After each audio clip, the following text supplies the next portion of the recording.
Good evening. Just want to welcome everyone to our regular city council meeting for Tuesday, June 16th, 2026, 6:30 p.m. at Bennettsville Public Safety Complex. At this time, we have the invitation by Mayor Pro Tem Jennings.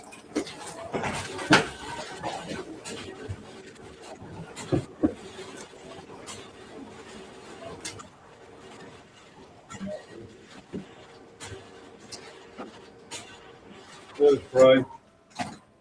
Lord, we thank you again for bringing us together tonight and give us the wisdom that you provide to many to do your will in our actions and the application of the budget throughout the city of Bennettsville for the welfare of all our citizens and our employees' hearts and well. Guide us and protect us through this night, through this month, through this whole year as we strive not only rebuild some areas of the town that need desperately, but to rebuild the morale of all. That's when we pray. Amen. Amen.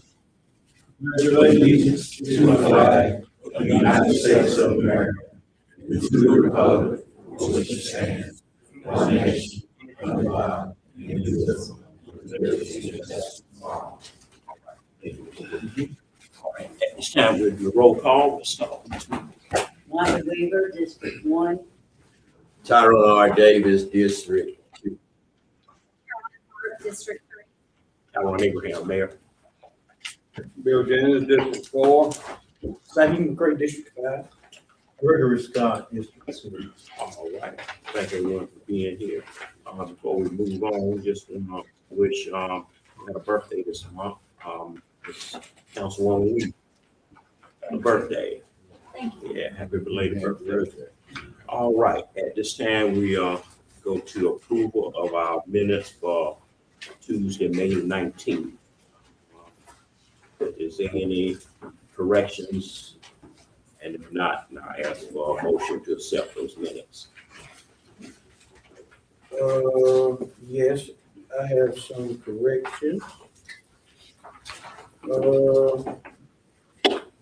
On item A,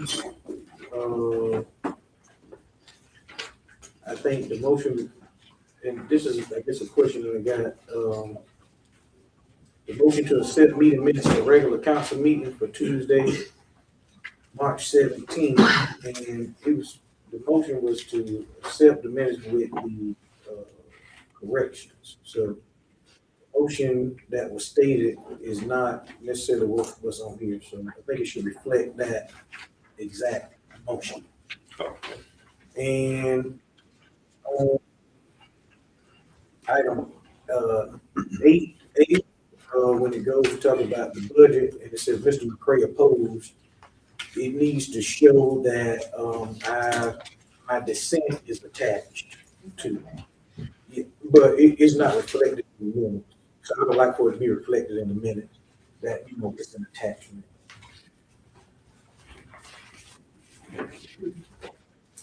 Anyone else?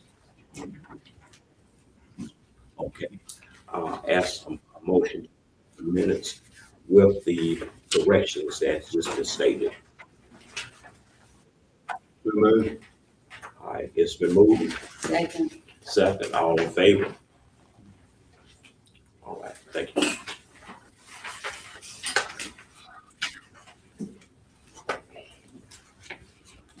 Okay, at this time, I ask Ms. Ward if you'll come up with the request.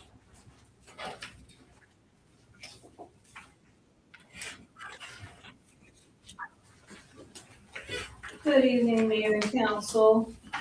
Tonight, we will begin with our employee anniversaries. Our June anniversaries are Calvin A. Nant, Police, 3 years. Marquise Brown, Public Works, 3 years, although he is now with TPR Department. Chris Burks, Fire Department, 13 years. John Galloway, Public Works, 9 years. Michelle Hodges, Planning and Zoning, 11 years. Lisa Jones, Business Development, 1 year. Michael Wiggett, Water Treatment Plant, 25 years. Talisha McCall, Ms. Ford, 9 years. Kim Miller, Gas Department, 3 years. Elizabeth Norton, Public Works, 1 year. Terry Powers, Electric, 12 years. Shaka Ray, Utility Building, 4 years. Quave Robinson, Public Works, 1 year. Jeffrey Sessoms, Police, 1 year. William Simon Jr., Administration, 3 years. Daniel Simpson, Public Works, 1 year.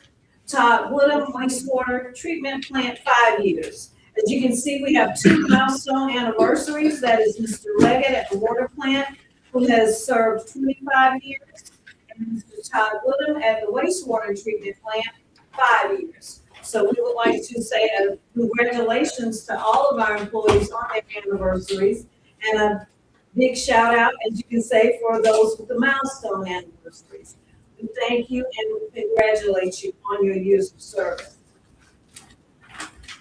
We had no promotions. We had new hires today. They were Xavier Ridgen, uncertified police officer with the police department, and Ms. Gloria K. Hicks, police records clerk with the police department. We would like to welcome these 2 individuals to the city of Bennettsville. We're glad to have you with us. Thank you. Thank you. Okay, at this time, we'll have the AMI kids, Ms. Johnson. Thank you.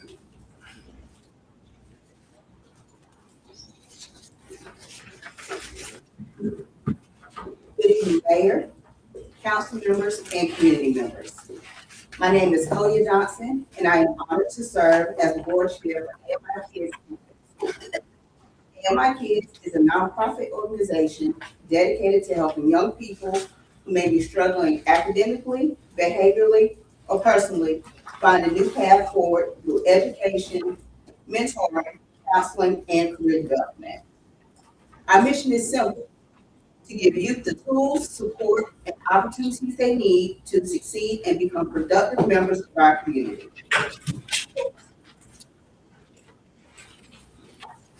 We believe every child deserves a second chance and someone willing to invest in their future. As board chair, I look forward to building strong partnerships with our city, county, schools, businesses, and community leaders, so together we can create positive outcomes for the youth and families we serve. Thank you for allowing us the opportunity to introduce AMI Kids Camp Bennettsville to the community and share the work we are passionate about. I'd just like to say, joining me this evening, we have a few of our board members sitting in the audience with me, and we'd just like to say thank you for your time. Thank you. Thank you, everybody, for coming out. Okay, at this time, our sewer system evacuation, ACOM.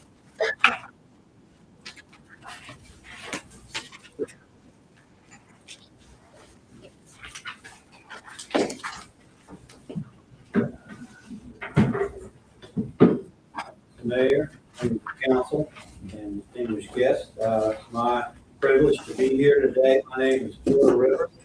I work with AECOM. We're consultants. I personally have been working with the city of Bennettsville since 1994 on both water and wastewater. Today we want to talk about a recent study that we just completed looking at the city's wastewater treatment plant and developing a capital improvements plan as part of the overall goals and objectives of trying to upgrade some of the infrastructure for the water and sewer. By the way, I'd also like to congratulate your employees, particularly those in the water and the wastewater department.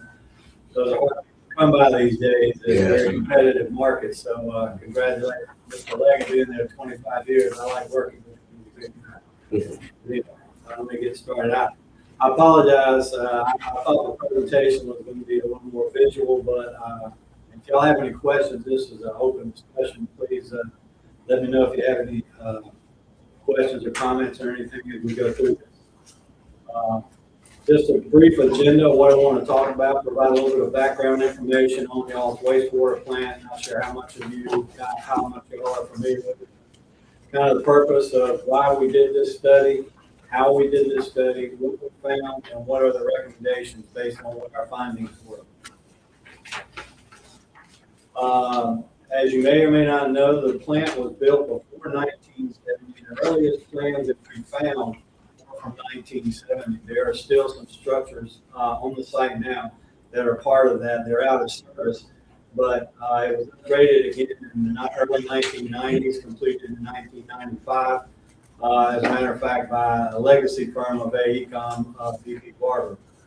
The plant capacity is just under 4 million gallons per day with an average flow of about 1.5 million gallons per day. So that means on an average day, you're using about 40% of your treatment plant capacity. Maximum day, I talked with one of the operators down there and said it's probably in the neighborhood of about 2 to 2.5 million gallons per day. So you still have some capacity left.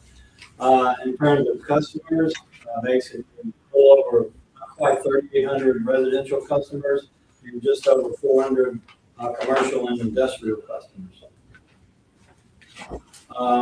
The treatment plant located on the west side of town at the intersection of West Main and Huckabee. At the end of Huckabee Street, the city's sewer collection system comes into the treatment plant there and then goes through several processes, some chemical, some physical, some biological processes. But then once they're completed, discharged, the clean water is discharged into Rookie Creek, just north of the wastewater treatment plant. I'm looking at all these and y'all are not even certain. I'm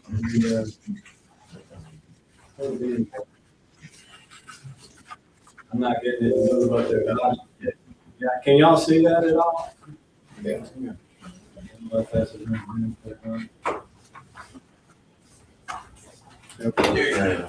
Keep you up in the slides, at least where I'm at.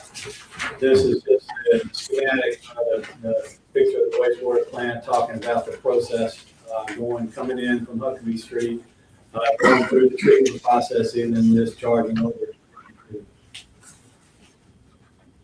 This is just a drone shot we took during some of our site evaluations, laying out the treatment plant itself. The ones in blue are the ones that are either currently active or being used for storage or other active employed at the process. The yellow ones are those that are active and discontinued or no longer being used for any purpose. So why did we do this? Well, the city is looking to develop a plan, some guidance for how to structure their funding packages to keep the infrastructure up to date. As I mentioned, it's been over 30 years since this treatment plant has been upgraded, so a lot of the equipment is out of date or out of code compliance in terms of electrical code. So there's a lot of issues that need to be addressed to keep this in a good working condition. The documentation used or developed for this study can also be used by the city to support securing grants to help support maintaining rates at a very reasonable level. The approach we took was to review existing data from the city's archives. We had the plan from the 70s, as well as from the, there we go, as well as the plans from 1990. We had 3 or 4 site visits we made to the treatment facility itself, 3 with our process staff and 1 with our electrical engineer. And we also, during each visit, we would interview with city staff operators that were on site at the time, make sure we understood what their perspective was of the conditions of the plant and what their issues were. And so we did, based on the condition assessment, we had our findings. We'll go through those. We'll talk a little bit about workload staffing plan. As I mentioned earlier, it's a very competitive market out there for the water and wastewater operators. Based on the condition assessment, we developed a capital improvements plan, which essentially prioritizes the projects and recommendations that we have for implementation. And we also did an evaluation of the city's rate structure on wastewater.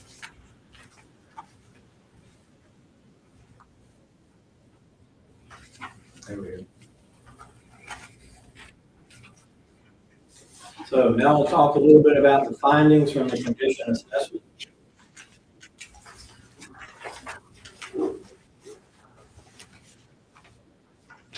Before I do that, I'm gonna walk real quick through the process at the treatment plant. As I mentioned, it comes in from Huckabee Street, and the first process is a physical process. It's called a screening and grit removal process, collectively known as the headworks of the treatment plant. It's taking out large particles, rough particles, rags, things that get put into the sewer system. Some things that probably shouldn't be in there. But it's basically there to take out this coarse material or rough material that could affect the equipment further downstream to protect that equipment. From this, when the influent headworks, it goes to the pump station, which then pumps over to the aeration basins, those big basins in the middle, right there. Those are essentially aeration basins. It's a biological process under which the air is put in there and reducing and removing the organic material that comes in through the sewer flows. Once that's been completed and the flow goes to what's known as clarifiers, these are a physical process whereby the liquid flow is separated from the solids that are created as the bacterial action in the aeration removes the biological material. So once the liquid has been separated from the solids, it is then sent over to the disinfection process. Chlorine is used to disinfect, and then it's discharged from there into Crooked Creek, just north of.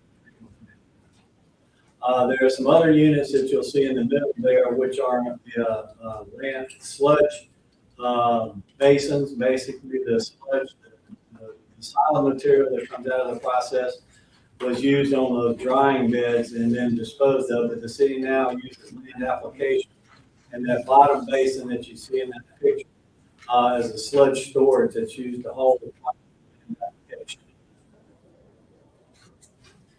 So what were the findings from the condition assessment? Well, as I mentioned earlier, the facility is more than 30 years old without any significant upgrades. What this means is that much of the process units are worn out or outlived their useful life. Some of the equipment is actually obsolete, and you can no longer get spare parts because some of the manufacturers do not support that equipment. They come out with newer and improved versions. Several of them are going to have to be addressed as part of some of these upgrades. Can I ask a question right there? Since it's located in my area, in Huckabee Street, Yes, sir. and since some of these upgrades or some of the things that need to be done, and you were saying it's been 30 years, does that have any environmental effect for the people that live in those surrounding areas? Shouldn't have. There's the only environmental impact typically out of the wastewater plants can be what gets discharged in Crooked Creek. It's if the processes aren't working like they're supposed to and they're not optimized, then you get contaminants. You get like ammonia. You could get bacteria, E. coli, things like that that get through the process. But the one potential risk there is the city is using gaseous chlorine. That's a possible safety hazard, but there's things you can do to mitigate those risks. And you said that it's released in Crooked Creek. Yes, sir. So if we had flooding through that, so if the creek is backed up or if stuff leaking there during that time, it still doesn't have any effect? Because you saying it's going into the creek. Yes, sir. Okay, so we have problems with that creek sometimes flooding. Right. So when that happens, how do that waste keep from getting in the area that's flooded? Once it has been discharged to Crooked Creek, it should no longer be a public because it's been, all the contaminants have been removed and it's been disinfected. So some people say you could drink it. I wouldn't do it, but it's basically safe water. So you're not putting those contaminants into Crooked Creek. What I'm getting at. So Okay, now I just want to make sure. yes, sir. Yes, and no, that water, once it's treated and it's been treated properly, it's safe. That's why you have a permit, the city has a permit called a discharge permit. And they've got various criteria on there that they have to meet on a daily basis. And they track that on a daily basis to make sure. If they don't, DES is down here and be talking to you very seriously about, why you're not meeting those criteria. But the guys at the treatment plant are doing a really good job with what they've got. I'm not sure if I answered your question. Yeah, I just want to make sure, with 30 years and you haven't did anything, these days, if you haven't made a move in 5 years, you're behind. That's true. And we're talking about 30 years now, and I just want to make sure. Yeah, there have been some small upgrades, but overall, the treatment plant and a lot of these major processes have not been, either they're wearing out chemical parts of them, or will maybe the last 20 to 30 years, and that's why they need to be addressed. Did that address your question, sir? Yeah, Okay. I'm okay with it right now.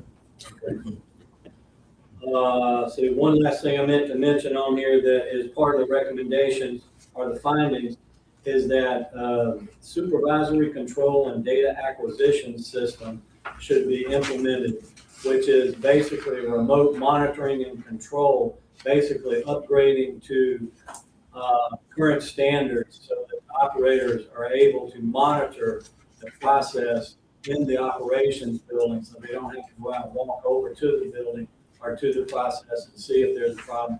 They'll get an alarm or an alert. They'll say, hey, you've got this issue over in your secondary clarifier, check it out.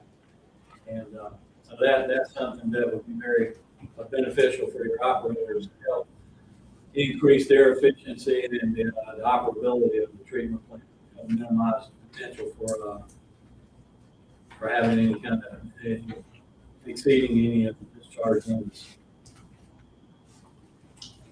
Let's see. The other ideas or other thoughts recommendations coming out of the condition assessment, prioritize the recommendations, and the top of that priority list is the secondary clarifiers, which separates the liquid process from the solids process or from the solid components of your wastewater flows, because this is where, again, due to the age of the equipment, 3 years old, erosion, because it's a very corrosive environment.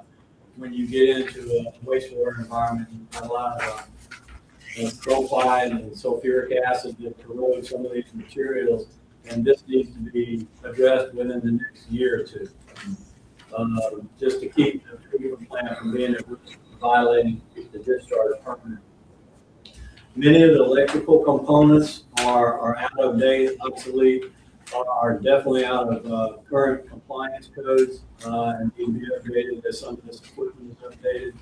The generator is undersized and does not completely support the treatment plant, needs to be increased in size and replaced. And the entire headworks needs to be mentioned that that's one of the most important processes in there, because it takes out a lot of the grit, the sand, and material that gets into the sewer system, right? That can clog these pumps up and really kind of reduce the useful life of this equipment. So making sure that that process is working is very critical to keeping the entire plant running smooth.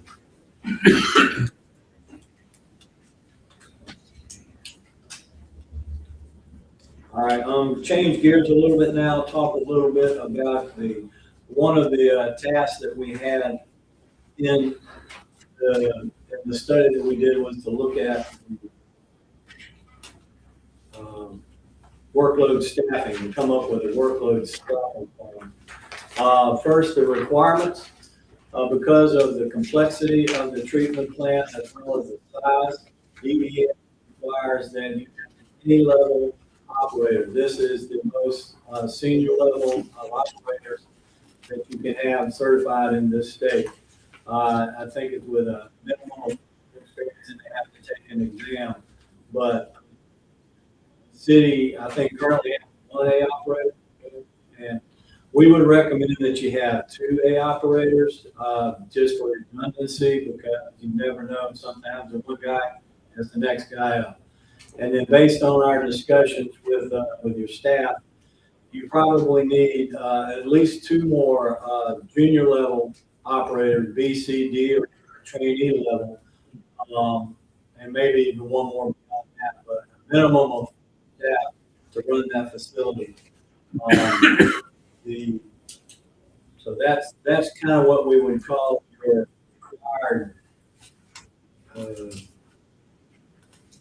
plan for your staffing. Now, where are you going to find these people? I would suggest considering some sort of an apprenticeship or either an internship type of a program whereby you bring in young guys and gals.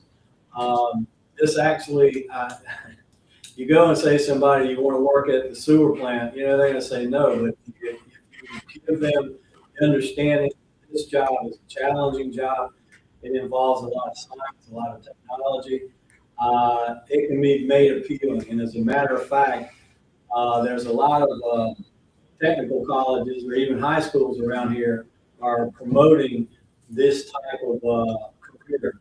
So you can use this as a selling point really to attract people. Some of the information that you can use to build a program is you can find from what's known as the South Carolina Workforce Collaborative. It's a group formed by water associations in the state of South Carolina that recognize that this is a tough market for water and wastewater operators. The older guys are aging out, they're retiring. There's not enough young bloods coming in to take their place. So we need to, 1, automate these plants as much as we can, and 2, attract good, talented people to come in and run this, and provide this service for us. Because this is, when you really get down to it, this is public health that we're talking about. This is not just running a sewer plant. So, what do you do? As I mentioned several times, it's a competitive market out there, and you need to know what your competition is doing. What I recommend is to put together a survey of local utilities, probably within about a 50-mile radius. You'd be surprised how fast somebody will jump, for a $1 or $2 more raise, instead of going from Sherrall to Chesterfield, and they go from Sherrall to Bennettsville. So that's the direction we want them to go. But anyway, there's a lot of organizations out there that also offer training. If you make this an appealing job that has competitive salaries and also has a career path whereby they can see themselves moving through the progression of certifications from D, C, B, all the way up to A, and being rewarded for the work that they're putting in and doing the job that they're doing. That would be the way you can maintain staff, get staff on board, maintain and keep them on board 25 years like Mr. Leggett. That's the kind of people you want.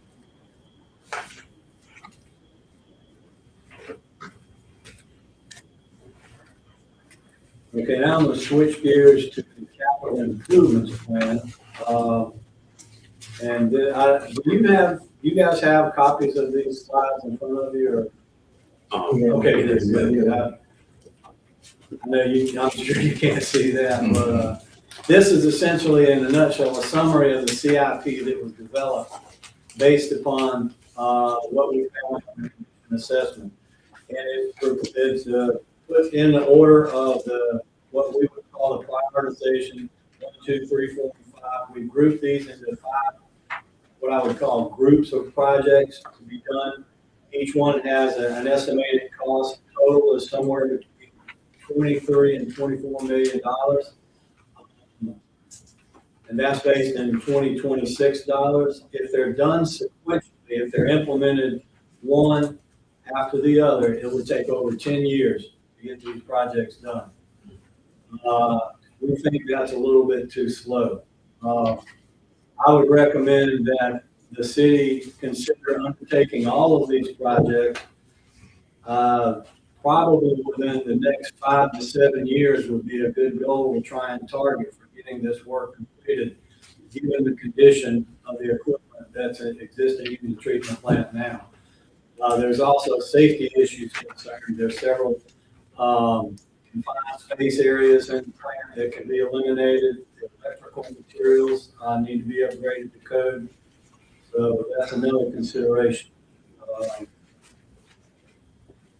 We would also recommend that it be implemented as a single design and construction project. This would be probably the easiest way and the most efficient way to get a complex set of improvements done, because you've got a single design, and then you would also have a single contractor implementing these projects, as opposed to having multiple contractors on site at the same time, which can lead to a lot of confusion and disruption in operation, because they're going to have to shut the plant down at times to accommodate some of these changes. But that would be our suggestion and recommendation, is to implement as a single project. We looked at several methods of implementation. I've talked about implementing these sequentially.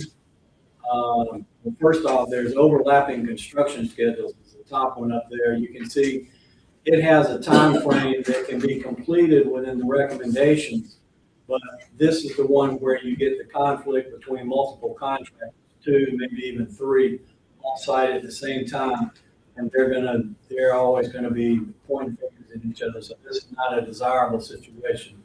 If you implement the projects sequentially, such that you don't start construction on the second one until the first one is completed, this is going to push your time frame out 9 to 10 years beyond what we would recommend. So that's why with the third one, which is the single implementation, it gives you a little bit of time to start in the beginning. We put pretty much about a year in there to start looking at funding options and a funding program.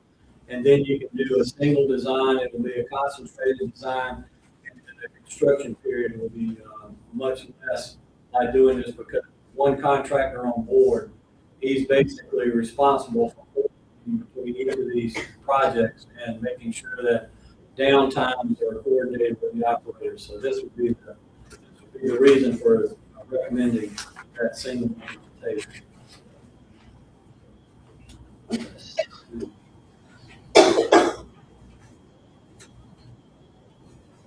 There we go.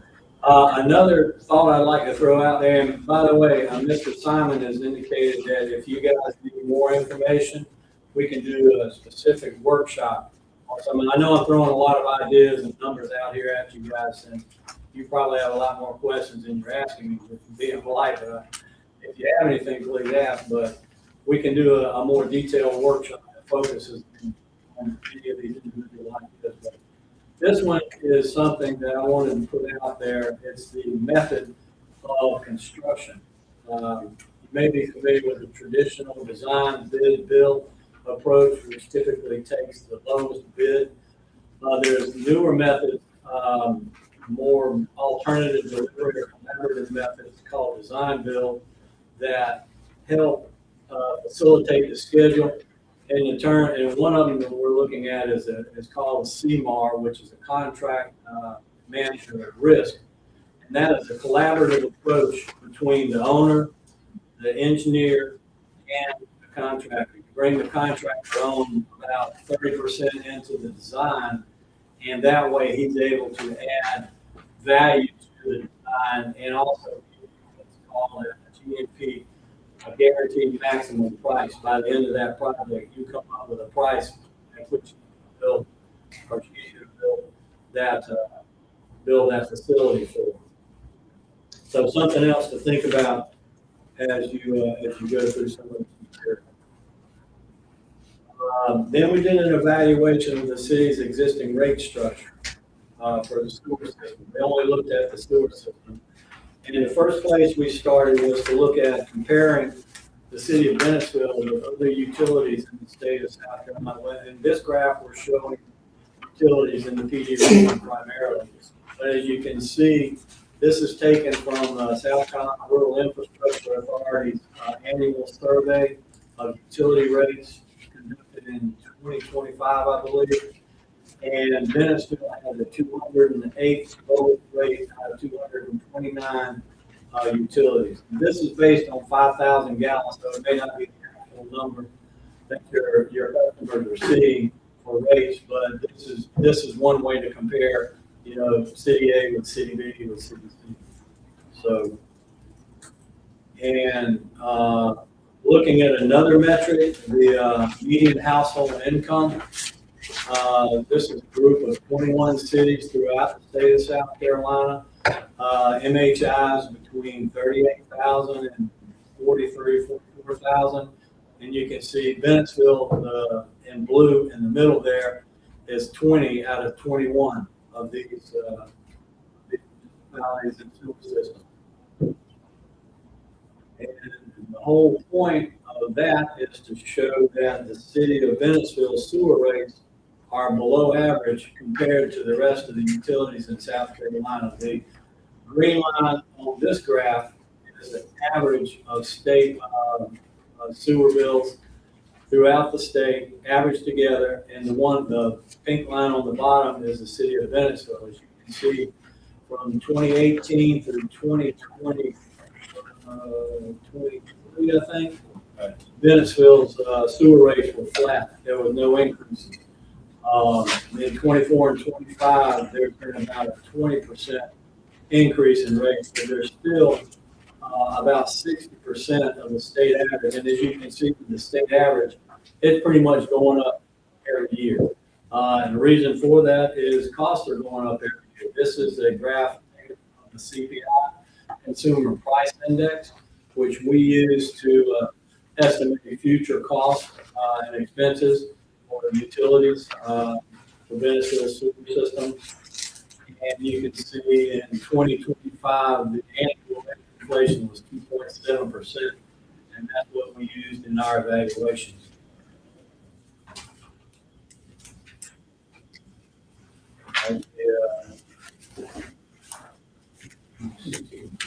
Graph.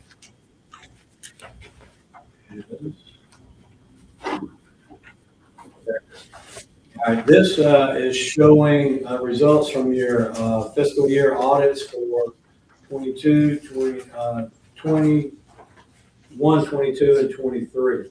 And what is showing the trend is that the net revenue from the sewer system is going down, has been going down over the last 3 years. Reasons for this are your inflows, your revenues from sewer sales and service are fairly flat, fairly consistent, right around 1.8 million a year, but your expenses have been going up. So therefore your net revenues are going down.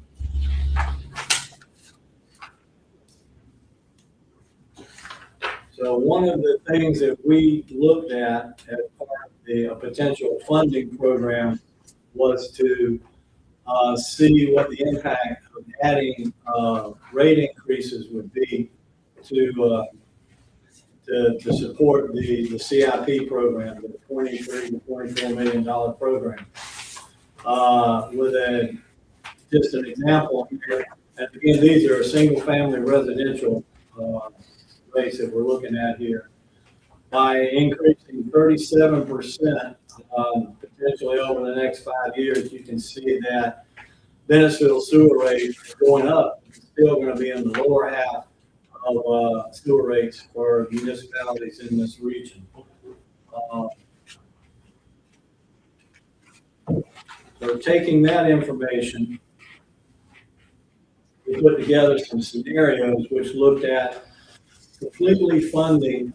On the left side of this graph, the green bar is if you completely funded the CIP program using rates, you would have to increase the rates by over 60%. And as you go to the right on that graph, we're adding in more grant funding. And the more grant funding you get, obviously, the less you're going to have to impact your rates. So the rate adjustment that I mentioned of about between 30 and 40% is there. At this point, you could fund this program with between $7 and $9 million in grant funding. And if you've got a copy of the evaluation, the rate studies, there's a list in there that goes through a whole series of potential funding opportunities that can be used to support this type of program. So between the combination of the loan, grants, and rates, the city can pretty much fund this program within the recommended timeframe. So with that, kind of blitz through most everything. That's about the end of it right there. Are there any questions that you guys have? I kept mentioning 30 years ago in the 90s, and I found it kind of interesting. I worked down there in 1972 when they first built the buildings, and the upgrade was probably in the 90s that you mentioned. How often are progressive areas, progressive cities upgrading their wastewater treatment plants? That's a wide open question. I guess I could start with a place like, you familiar with Rewa? Yeah. There again, they're a lot larger organization than you are. They basically serve most of the upstate Greenville area. And they're constantly, continuously upgrading things, doing programs that, changing their process. I would say they don't go in and change their process a lot, but upgrading that process would be, that kind of gets into an asset management program, where if you've adopted an asset management program, that's where you can start to look into the future and start projecting where you're going to need to make those upgrades.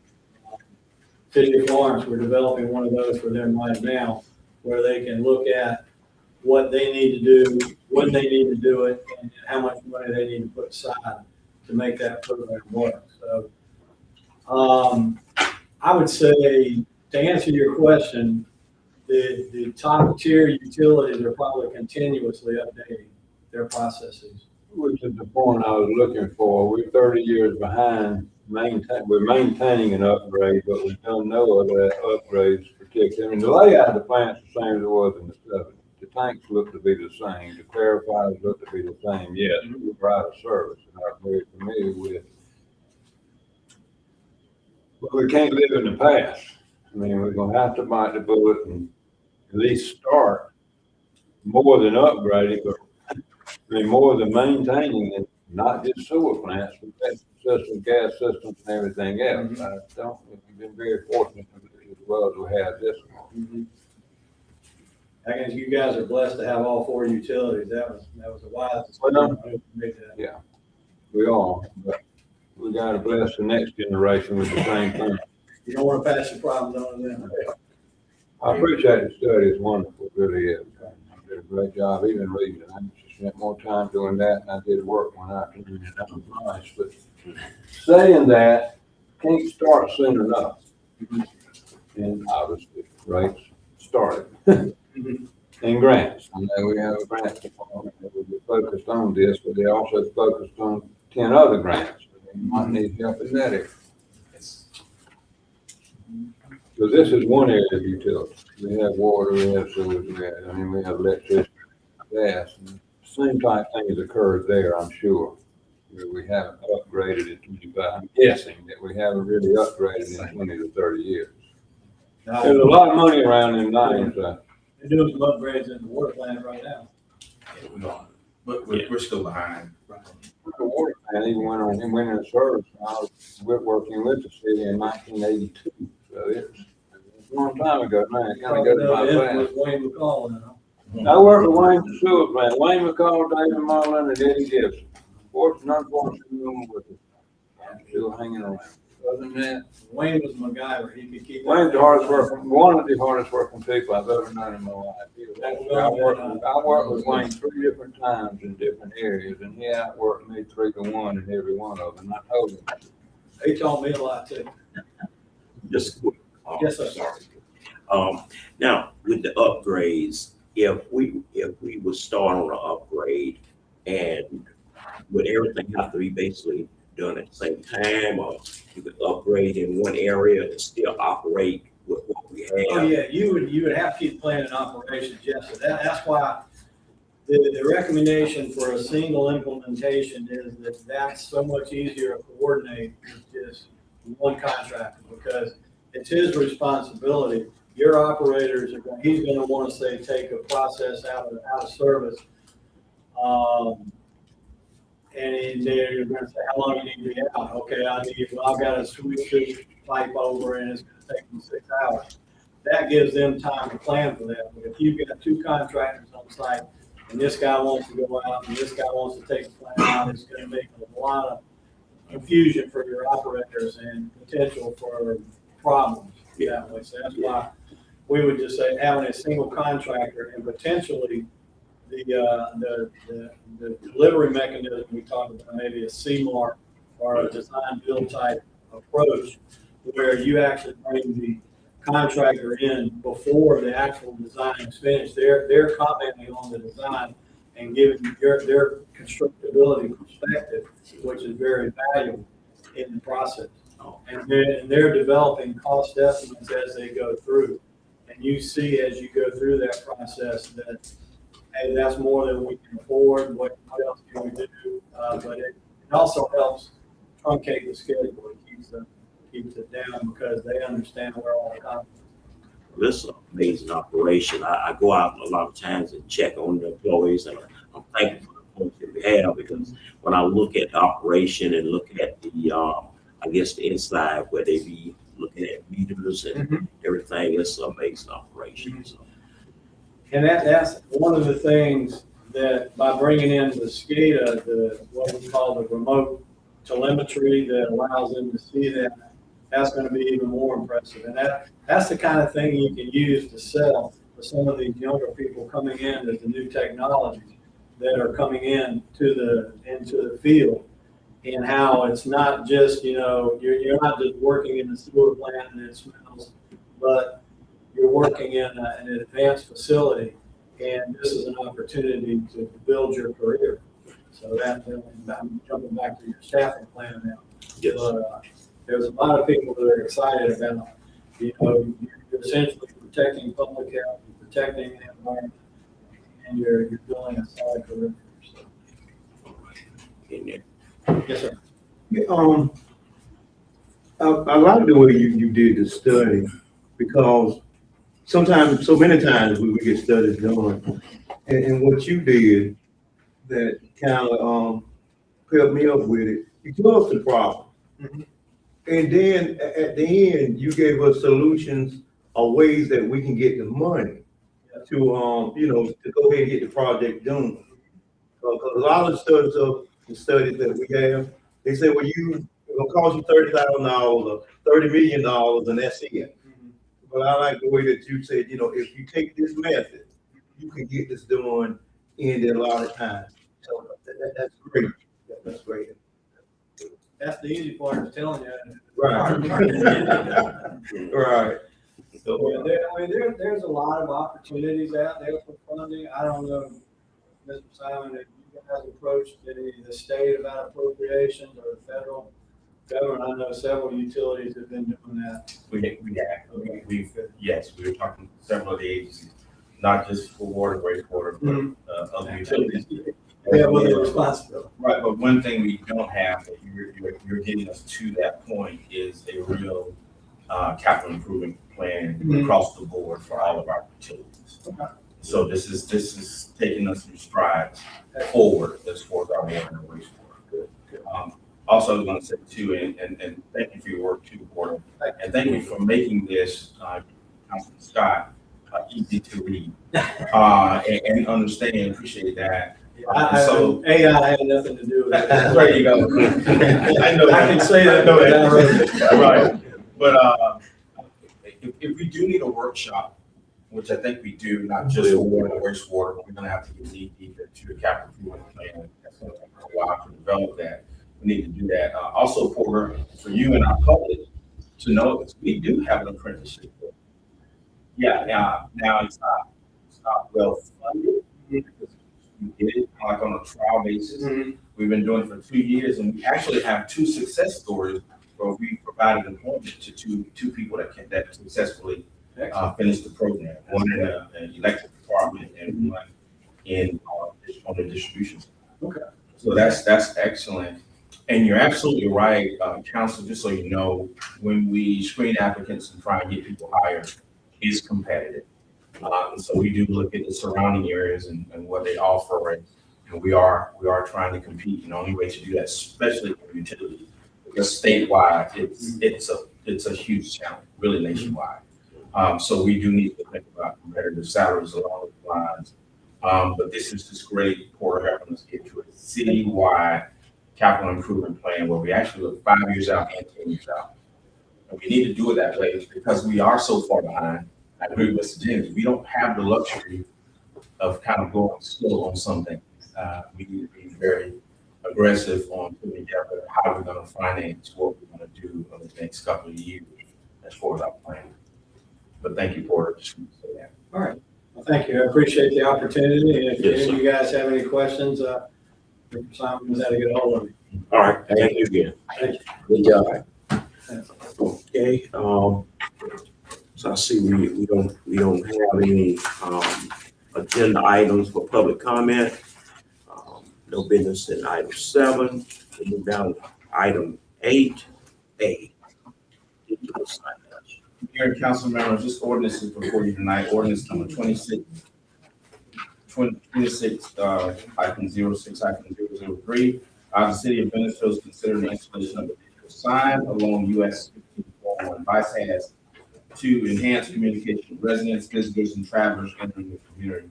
The sign will serve as a highly visible platform for public notices, community events, emergency information, and promotional messaging that supports economic development and tourism. And of course, we're very cautious, of course, the location of this sign.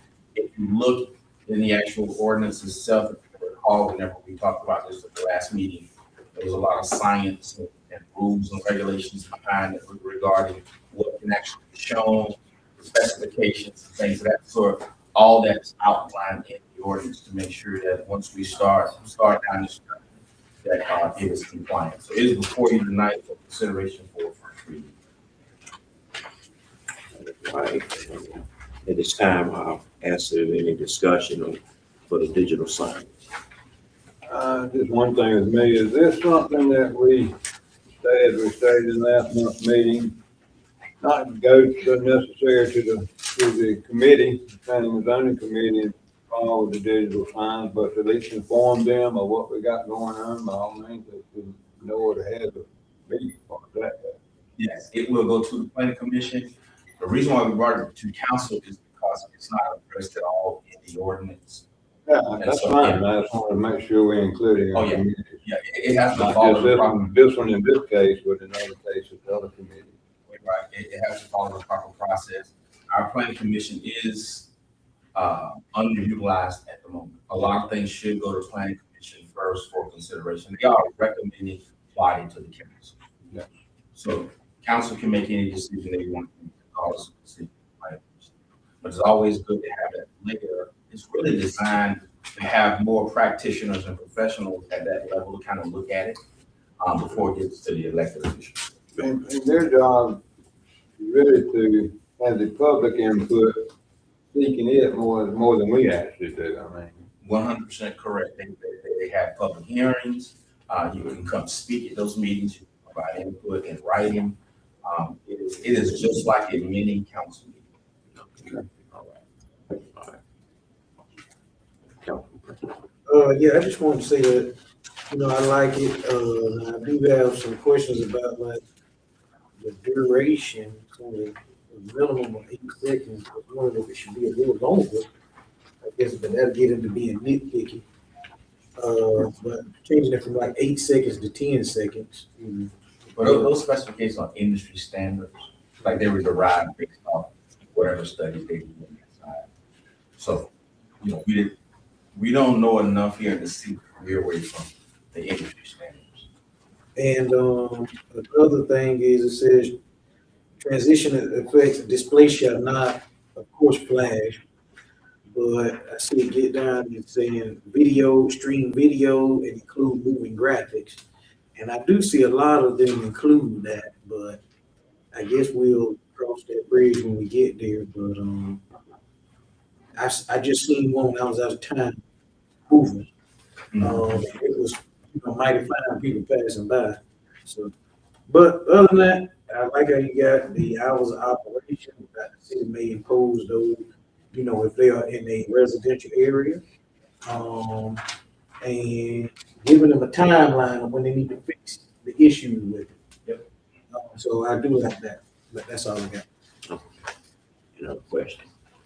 I have a couple of questions.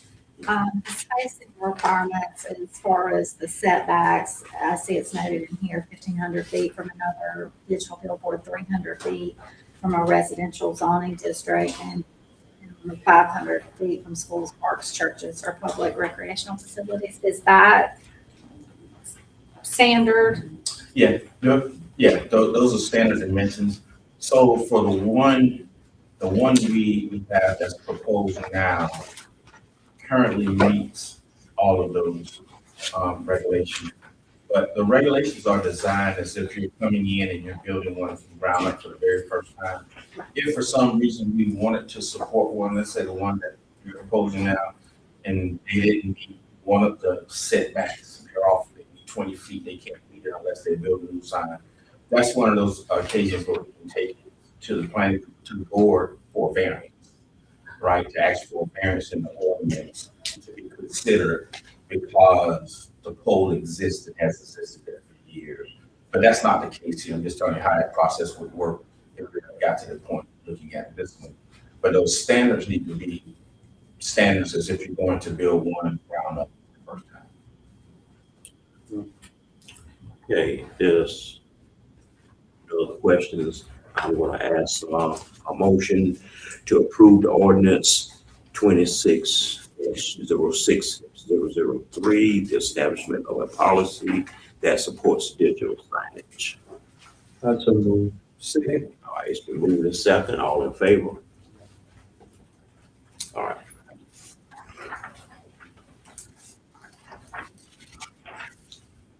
Okay, we'll go to 8B, annexation of 804 Ansel Street. Council members, the purpose of the annexation is to promote the orderly growth and development of the municipality by extending city boundaries to areas that can be efficiently served by municipal utilities, infrastructure, and public services. Annexation helps ensure consistent land use planning, economic development opportunities, and the equitable provision of services for residents and businesses within the community. That's standard language on why we support annexation. Just so you know, for this particular address, it is a success story, without getting too much into the weeds on this person's business. It's a success from the buyout and someone finding a different location as a result of the buyout, which is exactly what we want to happen. And they want to stay on all the city utilities. The property meets all the criteria for it being contiguous to city property, and that person is petitioning to be annexed. All right, any discussion on that? Very positive. Yes, it is. Glad, happy with that. Okay, at this time, I ask a motion, the annexation of 804 Elson Street, also identified on tax map number 032 260101. Motion been made. Second. And second, all in favor? All right, thank you.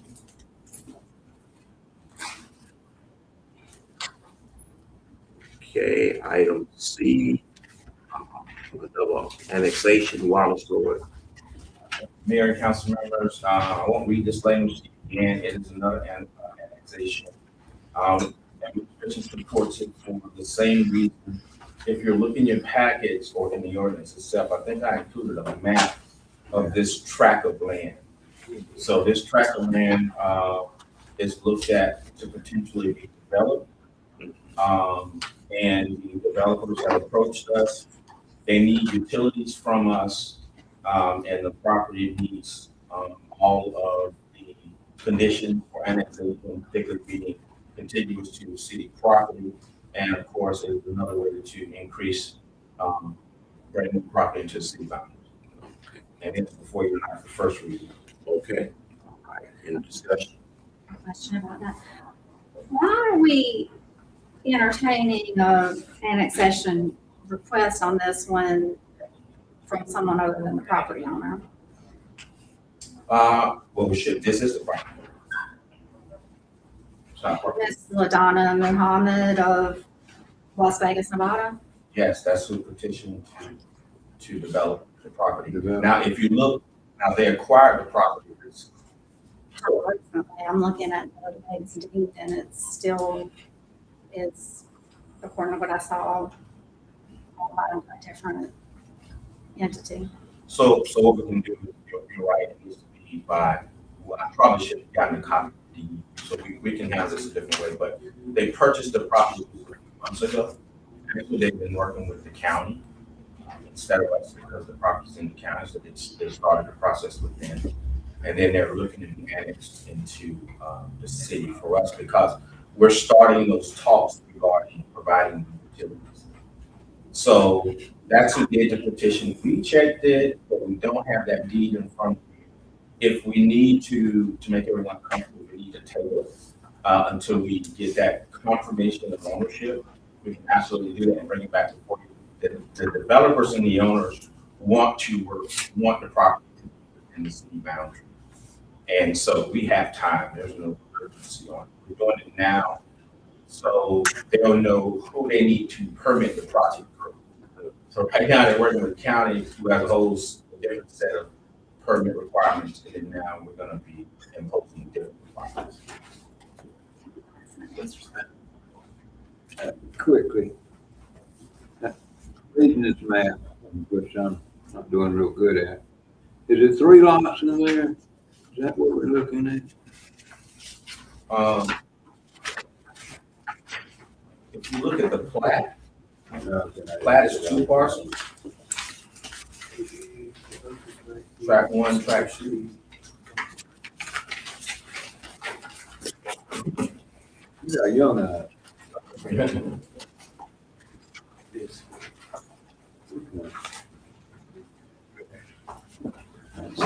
Basically, an old airport.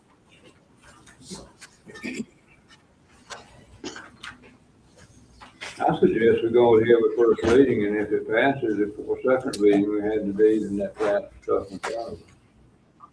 Everyone can do that. Okay. All right, any other discussion? All right, I ask a motion for the annexation of Wallace Road tract. So moved. All right, so move second. All in favor? All right, still have one more, Mr. Dennis, you. Yeah. All right. Council Scott, there's 4. Okay, all opposed? Mayor Abraham, can I have it noted in the minutes that my reason for the opposition is that according to the information I just provided you, which was the deed I obtained from the courthouse, after this request was made, according to that deed, Ms. Muhammad is not the owner of this property, and I don't think it's proper to annex based on a request from someone other than the property owner until we have, if that deed is incorrect, I think we need to get a copy of the correct deed on file before we proceed with annexation. Okay. Well, this motion. Y'all can do it anyway. Administration is comfortable. They just, you can see the names that are on here. I actually spoke with the person who was selling in this. They just closed on this maybe No, you can have that prior to second reading. Right, yes, you can. That's what I was getting at. I don't want to. Yeah. It's not fine. It's not fine. Certainly still, I mean, it obviously always calls for the certified property under the sign of thing. Yeah. And be no involved, well, if that's not the case before second reading anyway. All I right. agree with Mr. Clark, she very much more studied this on there more than I have. I'm just looking for annexations, good annexations when we can, yes, the laws have to be met, they have to be certified under before second reading. And that'll be good. All right, so we'll have that right at second reading. All right, we'll move on to item 8D. All right, budget transfer. Mayor and council members, if Ms. Lucas, do they have hard copies of what we recently had for that? And I'll let Councilman Craig elaborate on that, but I'll just start with saying, this ordinance is before you tonight. Actually, two ordinances I'm going to tell you as far as providing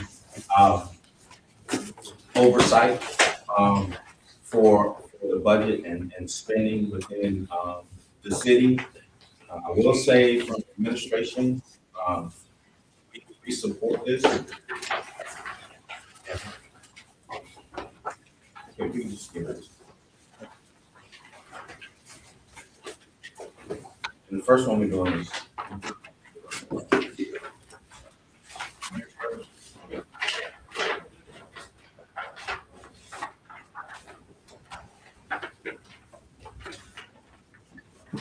the first one's gonna transfer? Yeah. So, administration supports, the transfers, the oversight on the transfers. This is somewhat standard language in other municipalities and counties. Administration would just ask for one bit of consideration, from council, and that is the section where it says, where authorizes or allows department heads to be able to move $5,000 or under $5,000 within their budget with approval from the finance director. Right now, we think this gives less control in that area. Right now, anything over 500, they're required to get that second level of approval. We would ask that it stay at that amount, because that allows us to provide more oversight on the departments doing transfers within the budget.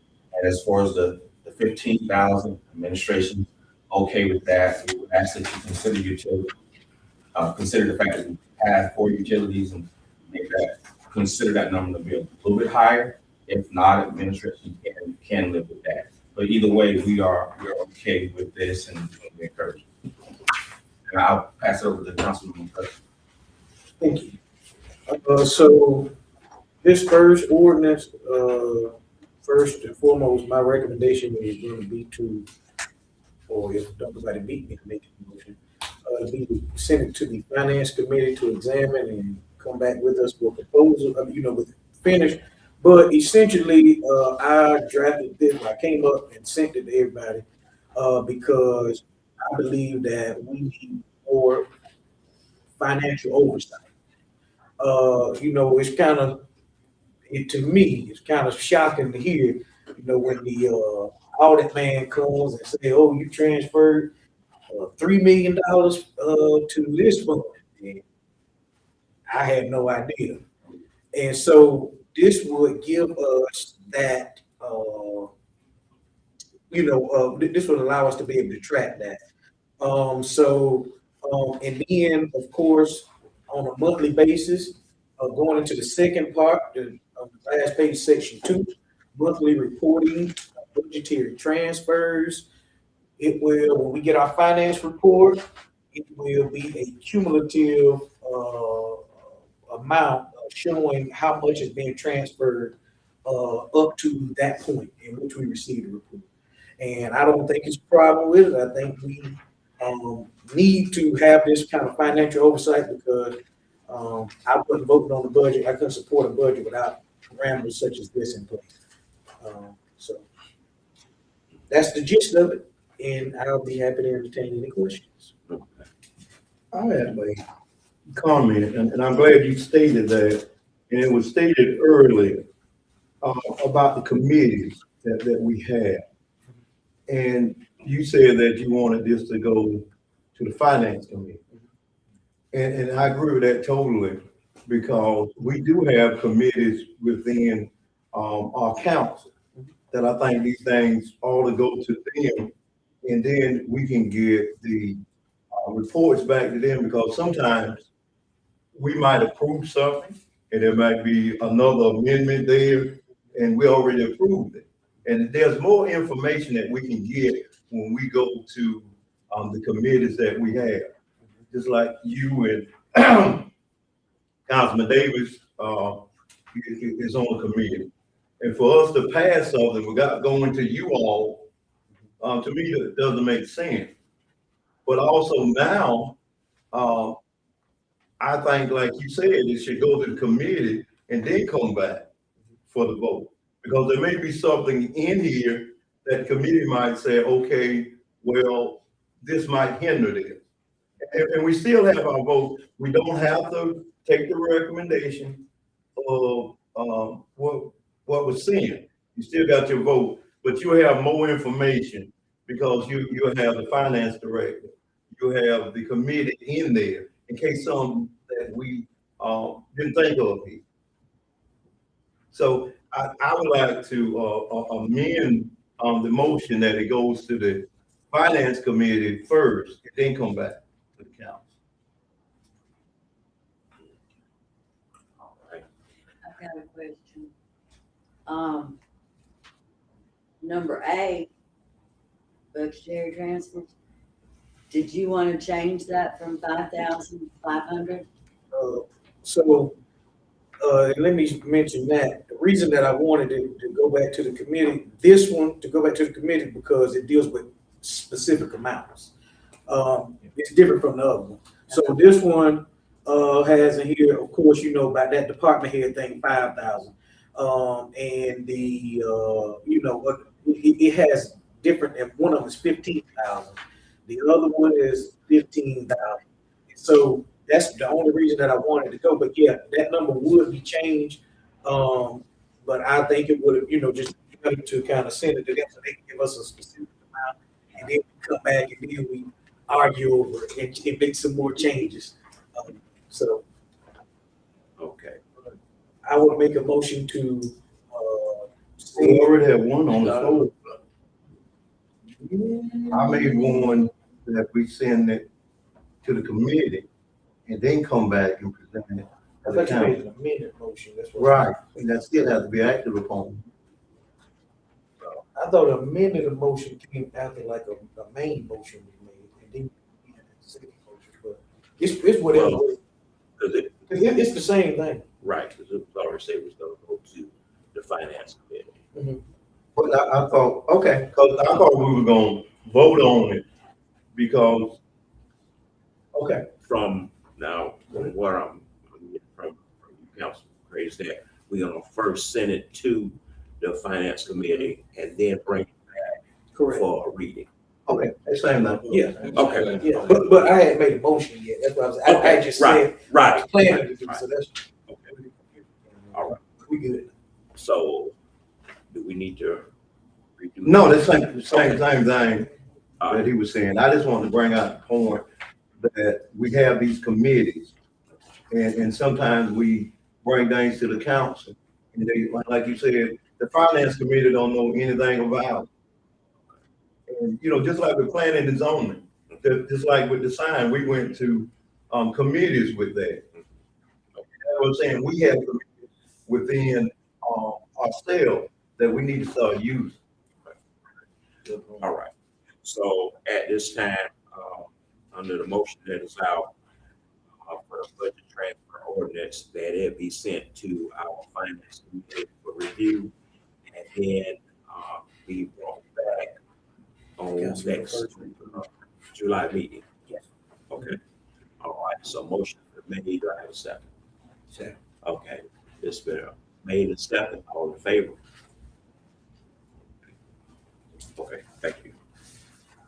All right, so All right, we can move on to, item E, large purchase ordinance. Go ahead. You can introduce. So this second one is my second ordinance. This ordinance establishing council approval requirements for municipal purchases, contracts, and expenditures exceeding $50,000. So in other words, in layman term, giving council, the only way $50,000 can get spent, unless it's a true emergency, is by council approval. I believe that this is a parameter that is very much so needed.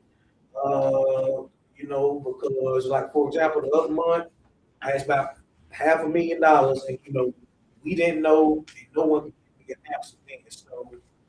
So, this would help with that, because in order for that, something like that to be made, we would, have to, act on it. We have to take action on it. So, that is my recommendation, and any questions or concerns? And I do not think that this needs to go before a committee because it's simple. It's simple. $50,000 needs to be approved.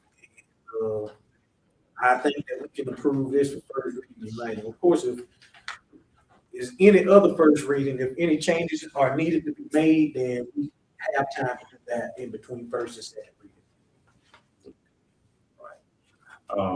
It's discussion. All right. I was just curious, $50,000. What is that based on? It is based on recommendations from prior ordinances from other municipalities. They actually had like a lower amount or something like that, but I wanted to be graceful and give a little leeway, and I think 50,000 would be, I think that'll be more than enough because see, these two ordinances will work hand in hand. We have to prove 50,000 and all those other ones, and of course, when they need to be transfers or whatever, all that'll be tracked. So, we'll kind of have sensible financial oversight, if that makes any sense. But it is for no reason, based on here, but I think that would be, you can avoid more special meetings and, to get them a little leeway. The thing is that the payments can't be broke up. So if they want to make a purchase for $250,000 on Skittles, they can't, do 49,000 and 49,000, they can't do that. So that's in here too.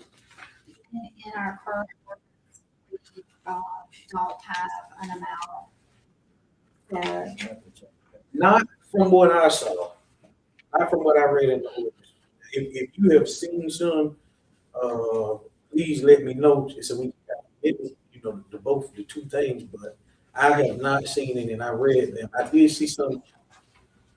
I think when our ordinance talk about, I don't think our ordinance provide enough on financial oversight. I don't think it provide enough parameters on financial oversight. So I think this would kind of be the start. My bad, that's it. I agree. I like the specifics. I do think we need to probably discuss the number a bit more. My reason for that is I know that we've discussed for some properties recently that kind of fell under that number. And I think, so I think maybe we need to look at that because I certainly think any, purchases of real estate, it needs prior approval, regardless of the amount. I agree. And maybe we can make our ordinance just plainly say that about real estate, and of course some other things that require council approval, because we do need to go in and update them. We really do. Those things are just out of whack, as some would say. And that's what you're doing here, and I appreciate it. I know this is very time consuming to draft, so I agree. Okay, just two things I need to say that both the transfer and this is in hand. So I feel like this should go to the finance committee as well. The next thing I see you said that you draft is from, I guess, another city. Now, did that city have utilities like we do? The whole I am unsure. Okay, I'm unsure. Okay. If they, if they have, I didn't look to see if they had, what their structure was. I looked at ordinance. So, but that is, and I guess if it is us and we need to do these things, just call a special meeting. We only need a few people. We only need 4 people for something to pass. I don't think it'd be a problem to get 4 people to a meeting, but I just don't think, I think that this is much more simpler than the previous ordinance, because this is just saying anything over $50,000 needs to be approved. The other one gets into, really, like dives deep, into specifics with numbers. Because this number that is on this, the committee may need to kind of switch it up or make some modifications to it. And, so. I kind of agree too. I know we said it was simple, but already we had some discussion with it about some of the details. And I think it should go before the committee also. Not saying that it's bad or whatever, but the more insight that we can give, there may be some things that, dealing with this, that we don't know, and that committee can give us a little more insight. right. Another discussion. Right, so.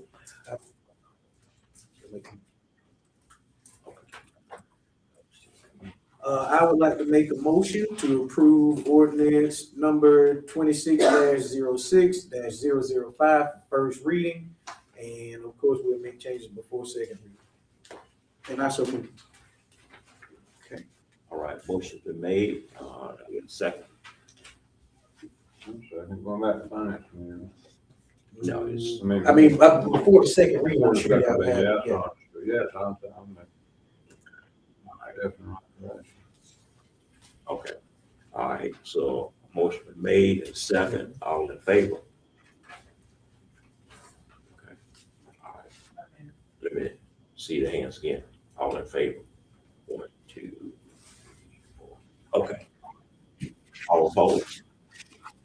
All right, okay, motion passed.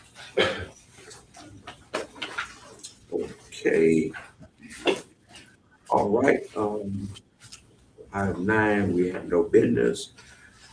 Item 10, I'm going to ask this discussion of ordinance regarding council and administrative authority and expectations. I'm going to ask if we could table that and ask to set up a workshop. And in the meantime, for council to kind of, any concerns, any thoughts that we can discuss all this at the workshop. Just a thought. Okay. All right. I'll make a motion that we table the discussion ordinance regarding council administrative authority and expectations and public discussion with the workshop. Second. All right, motion been made a second. All in favor? Okay, all opposed? Okay. Motion passed. All right. Thank you. All right, at this time, we have public comments. Dr. Prince.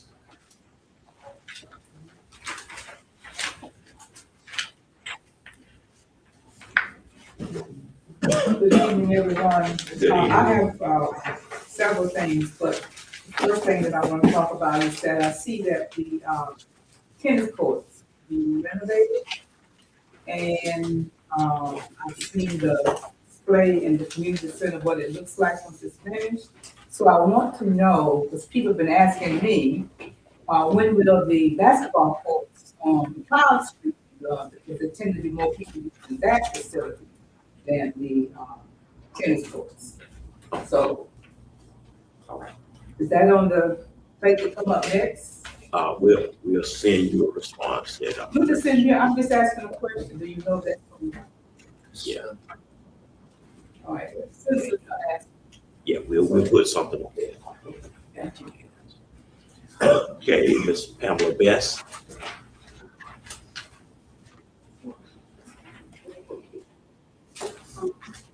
Mr. Sahi, I think that's a great idea, and from the time you've been in here, I can really tell that you're putting in effort. I just wanted to say that.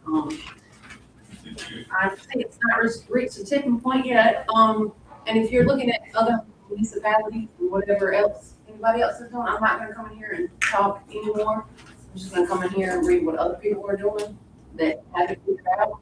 This is, if you don't believe me, I'm getting an awful, these are real. This is East Point Police Animal Enforcement. This is out of Michigan. For the residents reading this post, this is your only warning. The next step is a courtroom. 73 outside is 115 degrees in the sun. That is a death trap, and we are done asking nicely. Yesterday, a dog was left in the sun, and the ambient temperature was just 73. The ground and air inside that sun exposure ran 115 degrees. That is not a little warm. That is life-threatening. That is animal neglect, and that's a crime and East Point. This is not a suggestion. This is the law. That owner is now facing multiple misdemeanor citations and will answer to our court system. They failed to provide adequate care, such as shelter, food, water, and the dog is improperly tethered and unable to reach shade. I cannot tell you how many times I've called in and nothing has been done. And now we have no animal control officer, and it's June, July, and August. My tolerance, you're not hearing in my voice, it's up to here. You have no idea what it's like until you work outside like I do. It's hell. You have the authority to do something. Be like these people. They do it. They knock on your door. They have no excuses. Let me continue. Let us be perfectly clear. If the temperature is above 82 degrees, your pet is not permitted outside for more than 30 minutes. I'm not even asking that. I'm asking them to get off a tether and get them in the shade. That's all I'm asking. We can hear you. Okay, I've been coming here for 3 years. I've been coming in here for 4 years. Please, you don't have to point. Yeah. Yeah, I'm rude. Sorry. We do not care about your excuses. Your pet's body and health does not care about your schedule, your opinion, or your pet's preferences. Your pet enjoys the heat. You had better be out there suffering through it with them, or you will still be cited. If you leave for work with your pet outside, do not be surprised when you are called home to let them in, or your pet is confiscated. When we talk about a city on the move, it just sounds like I need to move up on out here. And you're annexing some of the most beautiful houses in Shady Rest and Richardson Park. I'm absolutely shocked at what's going on in these neighborhoods. You're not even in my neighborhoods. I just live in Vail. But you're annexing and getting rid of some of the most beautiful homes in Shady Rest and Richardson Park. There are 4 churches in Shady Rest. Anyway, that's basically, if your pet is confiscated, you will go to court and try to get them back. We will fight to ensure you do not for their safety. Now I'm gonna go up and read people's comments on Facebook about their pet cats getting killed. One woman commented that her 12-year-old daughter had to watch their pet cat get killed. That's because the pet was here. Thank you, Beth. Okay, we'll move. Mr. Mayor, I think before we proceed, we need to get this clarified, because I don't want nobody to misunderstand nothing What? about this annexing and annexing some homes or something like that in Shady Rest. Well, we don't. Yeah, that didn't have, I just wanted to put it on the record, that didn't have nothing to do, Well, annexations had you nothing to do we with can do that. that non-agenda. Yeah, well, I just did it, so it's done. Yeah, it had nothing to do with that. Yeah. That's all. You do it at your non-agenda. I done did it, it's done, It can be more explained. it's done. Thank you. Okay. All right, Mr. Scriven. Thank you for coming. Thank you. Good evening, folks. Don Strickland, Director at PDRTA, and just want to come and share a few things. The services continue to do extremely well. We are at an all-time high for ridership in Laurel County. Obviously, the Bennettsville Express has a lot to do with that. A lot of folks are using that service every day. And a lot of folks are connecting from McCall, Clive, other areas that come into Bennettsville each and every day. And from what I understand, I want to commend the mayor because I just saw recently a Facebook post of, most of the time we have to fight people to go out and see what it's all about when it comes to public transit. I met with Mr. Simon last year. We talked about getting all of council involved about and take a ride with us on PDRTA service. So that was great to go there and be able to see that, and so thankful for that. And just for following up, nothing but positive. I think 130, 150 people responses followed that up, and usually you see negative, on things, but it was nothing but positive, which says a lot. People in Bennettsville really appreciate the services that we're providing, and so numbers are continuing to grow, over 50,000 trips this fiscal year, and those numbers are up anywhere from 24% over the previous fiscal year. A lot of folks going for medical treatment, and a lot of folks going to grocery stores. Part of that was probably See's visit. You can see people going in and out there shopping, and I always say, Walmart. I wish Walmart would do more for what we're providing here today, but that's a tough cookie to crack there. But so a lot of really good things with public transit in the area. Our latest survey still shows that all those folks that are riding, 78% do not have access to a car whatsoever. About 10% have one vehicle. Someone goes to school or goes to work and leaves everybody else in the household without a vehicle. So that's why they use our services to get to and from. I always say it, but if you're on the bus, you're going to earn money or you're going to spend money. That is why it's the economic driver for our region. The county seems to be a little bit short of where the request is this year. Our services that we're providing in Marlboro County, for instance, is roughly $1.1 million. We've asked the county for $110,000 and asked the city of Bennettsville for $30,000. We already have over $250,000 in local support, but basically we need just about $400,000 in local revenue to provide $1.1 million, actually $1.2 million in service. It is a 3-for-1 match. Every dollar we get, we're putting $4 of service on the road. And I'm having public hearings in Dillon County tomorrow for potential service reductions. We're going to have the same ones July 13th in Marion County for service reductions. So I do plead with you, if you can find a few extra dollars local support. We have the federal dollars, but we have to have local commitments in order to have access to the federal dollars. We do not want to cut service. We need to be adding services in this region. But based on where the county is, I'm not sure where the city's landing yet. The request is $30,000. We are still yet to receive the last $10,000 for this fiscal year. So I would like to try to work that out. Okay. At this time, I see, we do not have any boards, commissions, cases. Item 13A.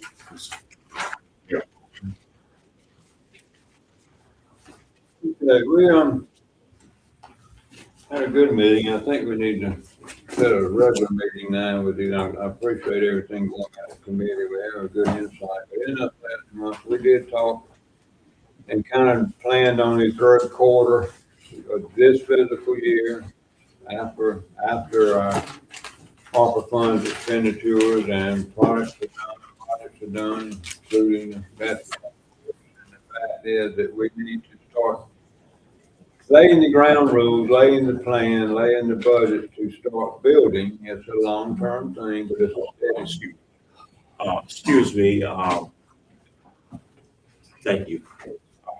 Okay, to build this capital fund can take a lot of planning, can take a lot of work with council after the ground rules are laid and the plan is made, because it's going to take some sacrifices in some areas just to get it started. No, we're not going to go from 0 to $1 million in no time soon, but we talked a lot about the capital fund. We also talked about the ordinances that we voted on and talked about tonight to go back to the committee. I think that's great, because it informs us, the ones on the committee. And if you got questions anytime during the month after we meet, please ask any of us. Gives us a little bit more insight on not just what we're doing tonight or next month, but what we're going to do in the next 11 months of our budget. we are gonna kick off this council is committed to kicking off a capital line item in our budget that will be used for capital expenditures, not buying tires for cars. It will be something for the future, use solid night. Never too late to start in the third quarter when, and, you'll hear more of the plans and ideas to discuss and vote on and everything else on how to get it going. But it's very much alive. I think the third quarter, which is really after we get through the doldrums of summer and then the slow time of collections in fall. Collections are done, and obviously in utilities, it happens every time. I think it will be this year. And we'll be set to get kicked off on that and get started with it. We talked a lot about the budget process again. We talked a lot about it since then. Still comfortable that it's doable. It's gonna take a tremendous amount of work from department heads. We're not cutting their budget, but we're asking them to maintain their budget through the committee, through the night. We're talking about these great things that Councilman McCray brought to us. These things are where we need to be focused. We need to be responsible to our revenue, to our expenses, and we are overall, but I think we're gonna have more insight now, not just with the committee, but with all of us in here. We know the importance of it. It's all around us. We're not advancing economically in this territory, in this area. So we got to be responsible to it. And those are the conversations we had. They weren't just conversation. We're actually trying to lay some ground rules ourselves, but that's not ready to be presented to anybody yet. Anything else to add to that, Mr. Scott or Mayor? Or No, I agree with you.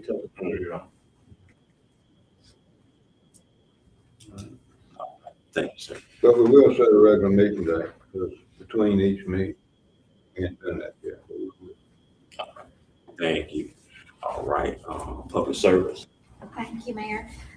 We actually met this month and have a follow-up meeting this week to, previous meeting, we discussed 4th of July, and unfortunately, the community has expressed their disappointment that we won't be doing fireworks this year, but that's unfortunately the state we're at with our budget. We just don't have the money for it this year, so we plan to focus on decorations and other ways to celebrate the 4th of July. And we'll be following up with that, and we'll be coming out after we meet this week, and we'll also be meeting to discuss plans for Christmas as well. Okay, great. Public safety. Thank you. We have not officially met. I have stopped and checked in with both departments, stopped and checked in with them. But we need to meet coming up soon. The other thing I will ask is that, Mr. Simon, when you all, and this may be thankful for this because it's kind of related, when we do annex profits in, do we send that stuff, information over to 911 so they can know? If not, can we kind of, get in the habit of doing that? I'm sure we already do it, but just performing services them so somebody call, they won't send, another entity. Yes, That's all I'm saying. yes, that's a good observation. Actually, on your part, that's a whole process. You have to track. You have to send it to the state so you can update the maps and everything. Okay. We have to send it to the county as well. Okay, thank you. At this time, item 14, finance report.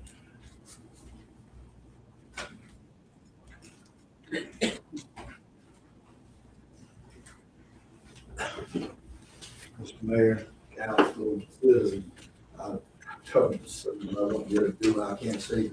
I have the glasses, but as Ms. Bill said, we are off the start. We are already here in our first meeting our percentage projections, and we did have some good meetings through the budget process, I think, to get us set up. So we got some plans to do some good things, projects underway, and so you can see it some activity around town.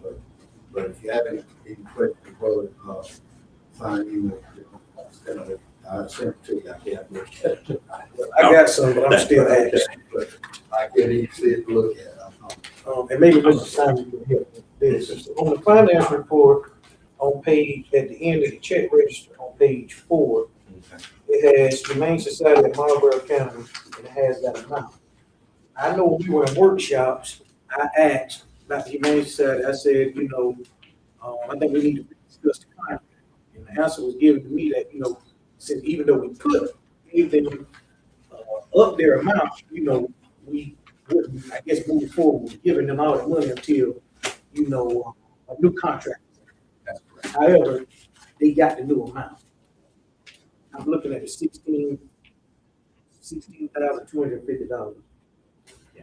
So So we would have to correct that because we can only get that new amount with the, with an updated contract. yeah, and that brings me to my next thing too. On page 13, you see I got animal service, shelter service, and it got $65,000. What we wrote them a check for $16,000, over $16,000, but it's not reflecting up here on the line item here. So I was just trying to figure out about that. What was the amount that is reflected? It says 0% of the budget used. It says available balance 65,000.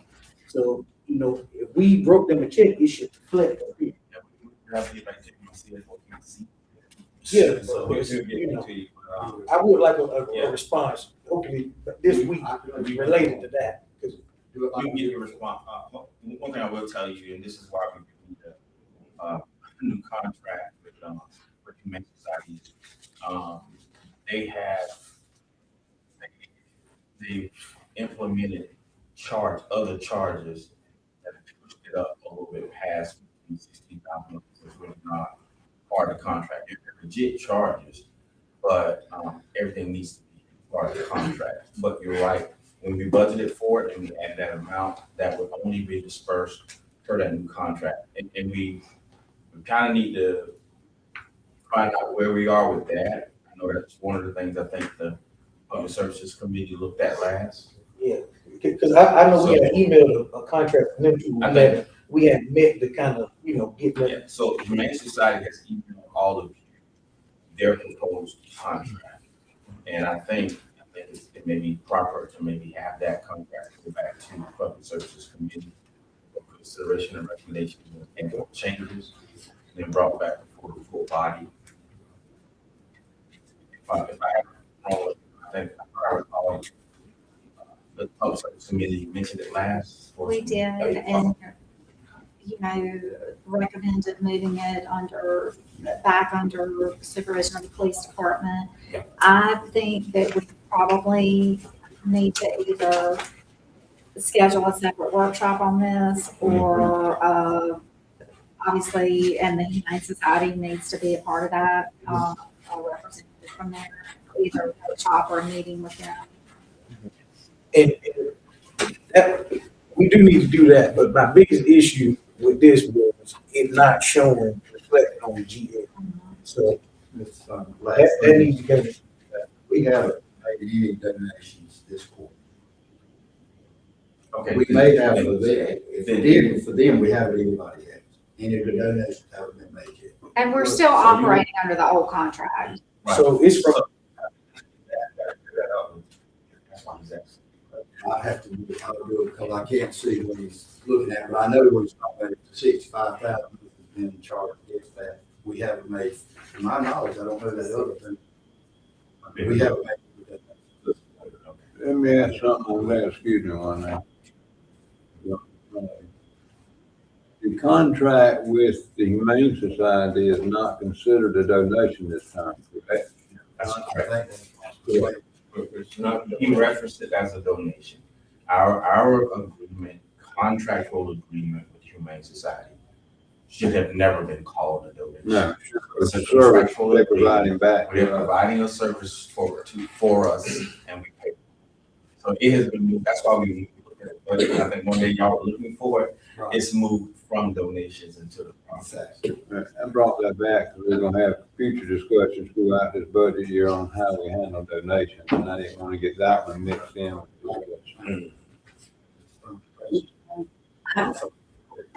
I've got a lot of questions on this, but you don't have your glasses.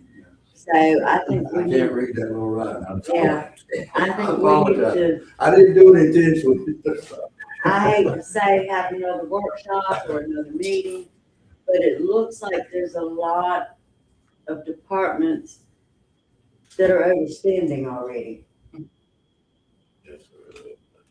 I mean, like this one, total revenues, 9,458,000, expenditures, 9,008,7.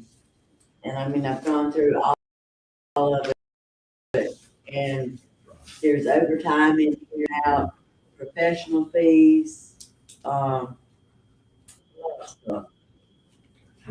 Did you give them the report?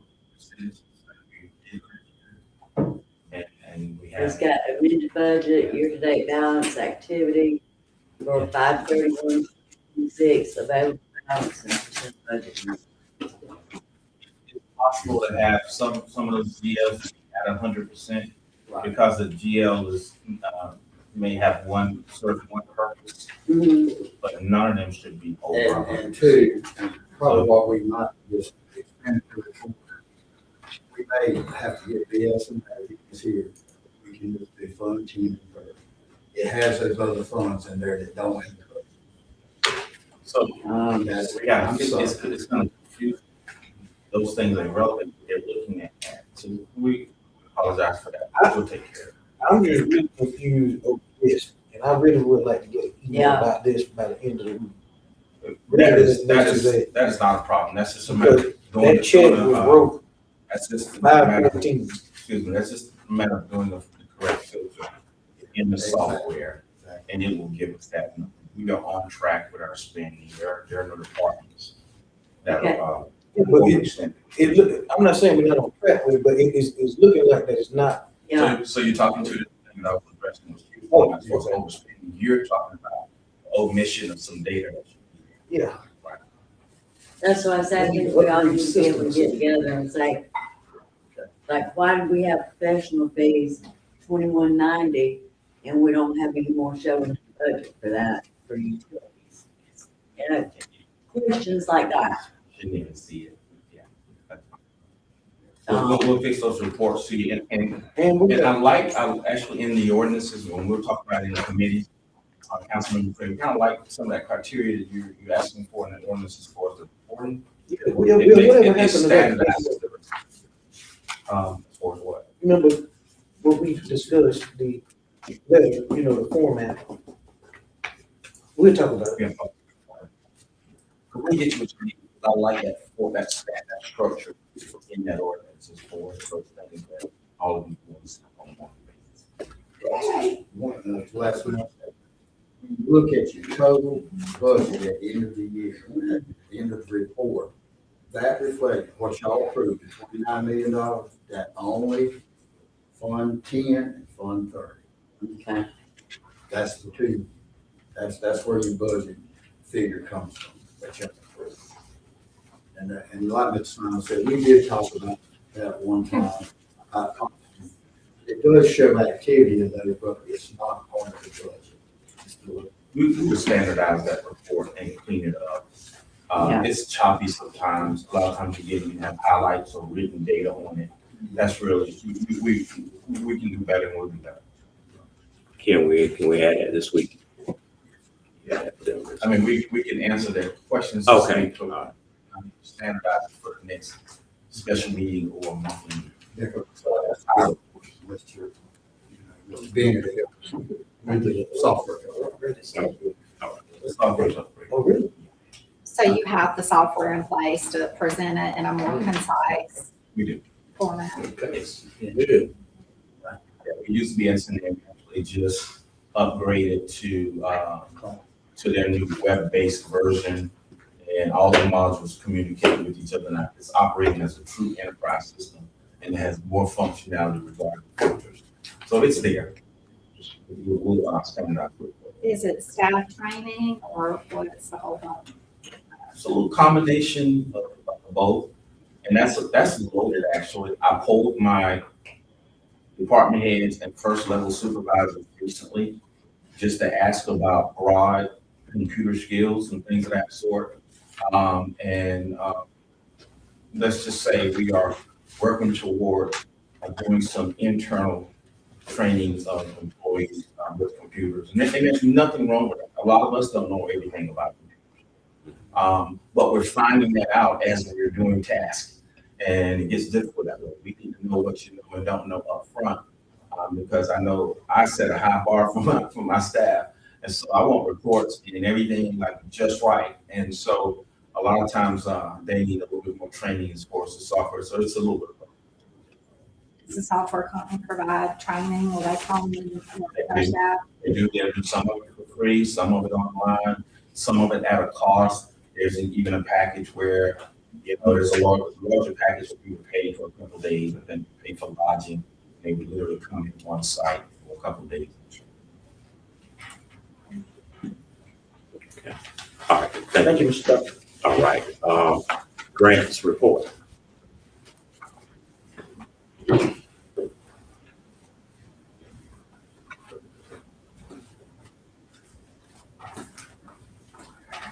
Good evening, Mayor and Council. Our grants are moving along. Not a lot changed from last month. I think it is good to reiterate that we are managing a little over $16 million worth of grants citywide. This month alone, we've applied for over $912,000 in grant funding. That covers some state and local cybersecurity grants, there's SLED, an American Trails Capacity Grant, a Rural Law Enforcement Violent Crime Reduction Initiative, the Police Department, and then a natural gas distribution infrastructure and safety modernization grant for infrastructure. I know that everyone sees all of our water and sewer infrastructure projects that are moving along. I am happy to report that since last month, I've been awarded the SRO grant for the police department this year, which covers a police officer, and will assist our school district in not having to fund that officer. Today, streetscape landscaping started in downtown, so they were ripping out a lot of the shrubs that are dead in downtown, replacing those, and they'll continue over the next couple of days with those improvements. Last month, we did striping of the Fayetteville and Tyson intersection as a part of a whole spire grant that was a partnership with Clemson Extension and SCDOT. Also, since then, installed some solar flashing beacons on the crossing signs to kind of get people to slow down before they get into that intersection. And we will be reaching out to you guys for a ribbon cutting out there in the coming weeks. Also, we have 2 grant announcements that will be made next week on the 24th. I'll give you guys some more details on that. They do touch on some of the subjects that were touched on today, which is great to say that we'll be able to assist in those areas. But that's my grant update for today. Okay. Yes. I'd like to say, and I've heard it several times, the Broad Streets never look better. With the striping and the paving and now the landscaping, they're doing a great job with that. I think that's a cumulative effort. We appreciate the state coming through to pave those roads. We were able to go local with our striping. Yeah, we actually used Mr. Shirley McDermott for paving, and he did. It is great, all of it together. I rode by it through there tonight. In fact, I was asked to ride down Broad Street here tonight. Very impressive. And just to let you know, that's just first phase. We have some other areas marked, and I am working personally with Mr. Piper and with the county to even see if it's possible that we can get the striping around the courthouse done as well. We can get the entire city in that area involved. Being noticed. Right. Thank you. You mentioned the landscaping on, I think you said Broad Street. Is that the streetscape grant? Mm-hmm. It's Broad, it's Main, and it's around the courthouse square, so all of them. All right. Okay, upcoming events.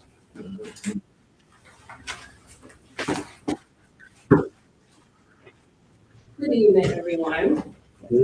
So not sure if you're aware, but July is Parks and Recs month.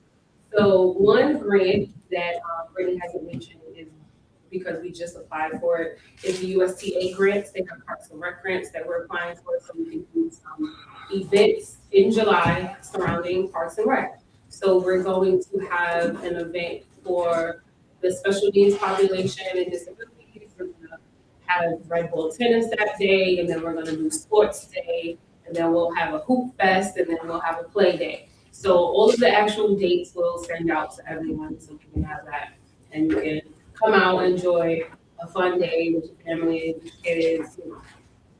And that's what we're doing right now. For the You said that was a USDA grant? No, it's USTA. TA. Yes. Yes. Just trying to get ready and prep for our tennis courts. Yes, sir. Yeah, when we send this information out, could you, emphasize a little more about for the kids with disabilities and special needs? Cause I talked to a lot of the, people in the community, and that's one of the things that they state, that there's not a lot of things for, the child, to do because, disability or special needs. Thank you for doing that, and for them, cause it's needed.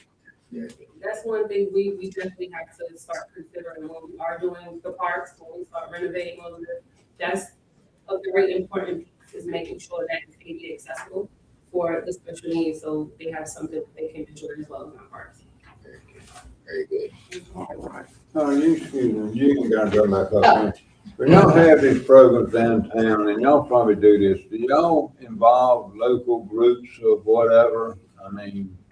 I don't even know what local groups I'm talking about, but there's all kind of groups. You see the walking club, different things that get them involved, especially if it's a high school or a school program that they have that involves them and helping run their event. We need to get that credit for it. So that is one of the things, like, to look at the mayor's grinning over there, because that's one of the things that we do frequently. So we partner with JROTC, we partner with the FBLA, we partner with DECA, they were here. So,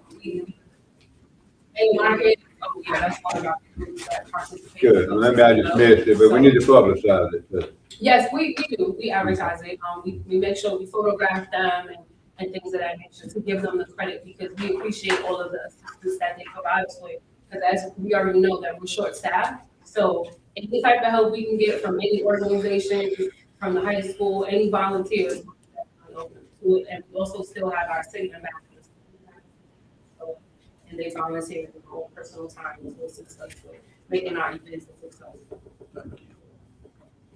All right, okay, 15. All right, I'll just go through this really quickly as far as the administrative report. Actually, item B and C, Councilman McCray has no presentation there. If you have any questions, let us know. We just gave it to all of you as far as a summary on the hospitality tax. But as far as the administrative report, just a couple of brief things. We just want to thank our community for working with us and having patience with us. We are probably 85 to 90% complete on our water meter installations. And we will be starting in about 3.5 weeks on a survey that will lead us into replacing all of our electric meters in our residential areas. So we are excited about that. I'll be bringing you more updates as we get to that point. But we just want to thank our community. It's absolutely correct as far as how many projects that we have out there. There's a lot going on. But the dust is going to settle after this year because we're going to be finished with our federal projects. And so we just had a lot going on. We just want to thank our community for being patient. We do get calls if your water meter is leaking or there's some issues. Please continue to call us. We will respond right away. I do want to personally thank our contractor who did the pricing downtown on Broad Street. He did an outstanding job. We hope to continue working with him. One thing, Mrs. Jones, she gave you some past updates. We just wanted to mention again, we did receive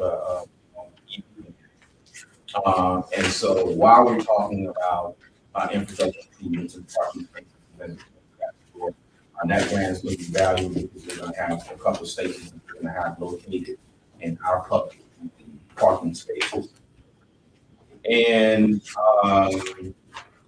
just want to say, let me go ahead and give you some broad updates on the McLeod Street Park. That's fair. I was gonna do that. Just gonna do it. No, go ahead. It's fair. I mean, the community is asking. I mean, I get it. They see a lot going down with the tennis courts, and they want to know what about the other parks and what about the other areas. And just know that council decided to fund a couple things with ARPA money. Community center upgrades, which included courts and PV and flooring painting, that sort. Also, McLeod Street Park upgrades. So that project has to happen for those who are worried that it won't. Everything is about timing. And we're sort of used to this with the city because when people see one project, they say, well, what about this? And then we'll finally get started with that. And then another group will say, well, what about this? And just know that the projects are on a schedule that we're trying our best to control with the manpower we have and the availability of some of the contractors who are working on the same project. So the McLeod Street Park is going to be done. We don't have a hard date for a groundbreaking, but I'll just say this, we are within the needs of selecting a contractor. We're going through that process as far as making final decisions on what we want to and can do with McLeod Street Park, because there's certain things that certain conditions we have to get. Mrs. Jones and Mrs. Drake, this would be when I first got here, and I was pie in the sky. Hey, I want to do this. And it's like, oh, well, you got to kind of go through this agency. You have to kind of do this, and that's why I appreciate the two of them for grounding me all the time. So we're working through that. We're vetting contractors initially while we're going through that official process. Our goal for McLeod Street Park is this. Don't hold me to this because we haven't completed the package. Is we would like the basketball courts fully resurfaced. We're probably not looking at its condition. We're sort of borderline on should we just chop it all up, put down a 6-inch base, that's a lot more expensive, or can we repair some of it, get it, make the integrity good or structure to make it sound, and then put like a 1.5 surface course on it that would look really nice too. If you notice the old tennis courts in the back, they don't just want to do basketball courts. We want to do that back area as well. Right now, the plan was to just do away with the asphalt back there and pull up some of those poles and clear out that vegetation and make it all green space and put a new fence around the entire facility so families and other areas could have a green space that they can use. If you notice that back area is kind of fenced in, that makes it exclusive a little bit. So now you can rent it and do certain things while the other side of the park is being used. We're gonna do a few parking spaces on one side of it closest to the ditch. And what we're trying to do, and this is where we're trying to see if this depends on availability of funds, is if you notice there's just a little kind of dirt road in there. We're thinking about reusing some of the material that we may get from the courts and other places that actually redo that path in there, to put more of a solid surface in it. And the plan is, we've already talked about this, to put new cameras there and to put more lighting.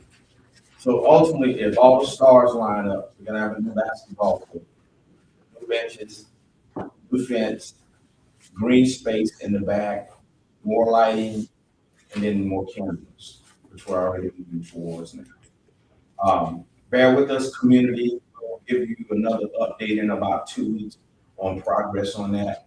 But just know that is coming and it's coming soon.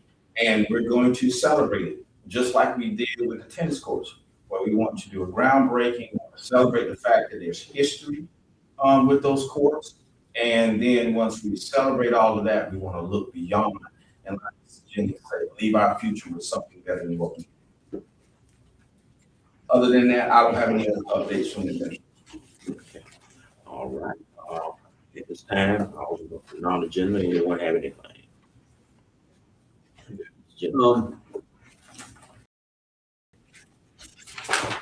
Mentioned it earlier, Yeah, I'm going back to it, it's maybe not the right time, but right now, right this minute. On this annexation on Wallace Road, we failed to have a zoning classification on this. That certainly has to be done for a second reading. At least I don't see a zone I'm looking for, I might be missing. In the ordinance, it should be C1. C1. I'm just looking at this. It's zoning, you want to zone it to a designation that it can use that. And if you look at that entire area, the residents is always around that entire area, and that's a C1. Okay, and also that will go to the planning commission before second reading?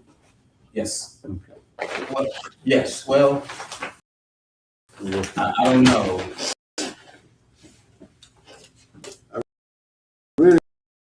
Want to use that commission? Yes. And other commissions? We can take it before the, there's nothing that says.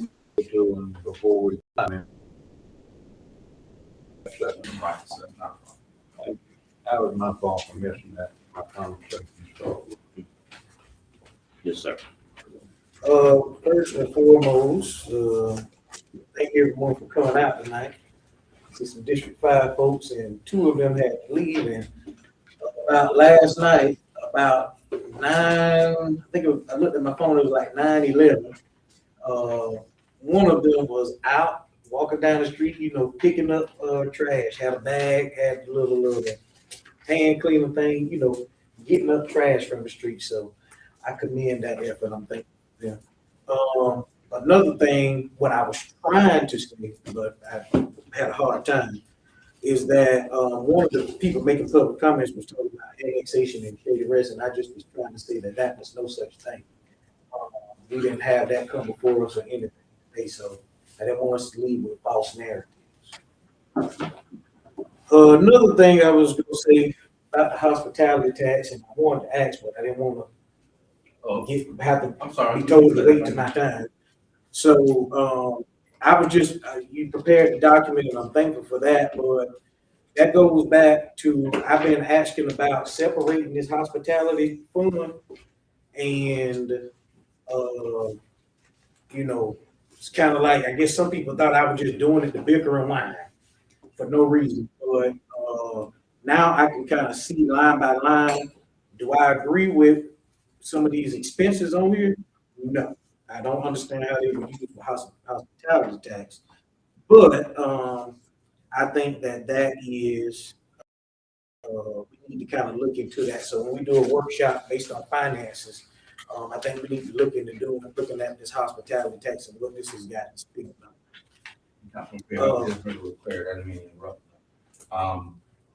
What we did, because you're not the first one to question spending the hospitality tax, not by far. But we did, we consulted with Mr. King, our city attorney, asking, are these expenditures municipal, are they eligible for hospitality tax? We also reached out to our bond attorney. He didn't give us anything in writing. He said he would if he needed to, who also agreed that we were doing everything correct regarding those expenditures. And then we reached out to Mr. Bob Dameron. I should have printed out that he's out for one of the financial advisors that came before the council, gave our presentation to ask, what we're doing, is it correct? Are these eligible activities that qualify under the hospitality tax? And he agreed that all the things that we were doing are eligible. I think the questions that came up in the past was the percentage, because the state has a rule where it must be 50%. I think in the past we were challenged, according to some of the documents before me, we were challenged as far as not meeting the 50% threshold of eligible activities. So that's why when I did that summary, specifically put the percentages on there. I think 1 year we spent up to 80-some%. 1 year we spent 100% of those eligible activities we identified were eligible for hospitality tax. So again, we got confirmation from the attorney, financial advisor, and the bond attorney to make sure we're doing everything correct. And we just want to see that on record so that our public don't think that we're doing something wrong. Well, and I understand what you're saying, but that just goes back to this sheetrock on this wall. We use the hospitality tax. I guess somebody can make the argument that you know, that's worth using because tourists come pay tickets, you know. So I'm just saying what my opinion is. So I think, like I said, when we go to the workshop, we need to do that because it's some things, and we still got money left over, so we could do some events with. But that was just my argument with that. And when you talk about the Broad Street, that does look good. And thank y'all for using local contractors, you know, keeping the money within, well, as much as we can. You know, we know that everything we may not be able to, you know, utilize someone local, but yeah, y'all, you know, for the things that we can do, but y'all, I'm glad y'all are putting forth the effort to do that. I need to hurry up before somebody get mad at me for taking too long. I'm gonna let y'all go soon. But I do want to say, PDRTA, I'm so glad that you came. And you know, one of my church members and someone that was near and dear to me, you know, she gained her weight yesterday, and she was on the PDRTA group. She was a big advocate for PDRTA. She also served on some other city boards as well, some commissions. And I'm just glad that you know that she was you know, because she stayed on me about PDRTA. And so making sure that we support PDRTA. And we spend hospitality money. I don't see it being a problem to, you know, we got some funds left over to put some more towards PDRTA. But I think that's worth looking into. But a few months ago, I said, you know, I wanted us to treat PDRTA as a service. You know, we're talking about like the Humane Society. You know, that's a service. They give us a service. And so, you know, I'm saying the same thing. It gives us a service. It allows people in our neighborhoods who don't have vehicles, who do, you know, who don't feel like driving, can't afford gas in this economy. It allows them to be able to get around. And they need those services. We don't want to be like one of those other counties that was mentioned that got to have a public hearing on having their services reduced. If we can help, then we need the help. And I'll stand on that hill any day of the week and on that argument. So I'm looking forward to us doing more to ensuring that we can, you know, keep PDRTA getting services. I know a lot of people that use it. With that being said, don't forget July 18th, kickball tournament. And so make sure you come out there and run around. And I think Mr. Simon's supposed to be on the team, and his bones may not be as, you know, flimsy as mine, and so he got to sign a liability waiver. But make sure y'all come, and you know, participate.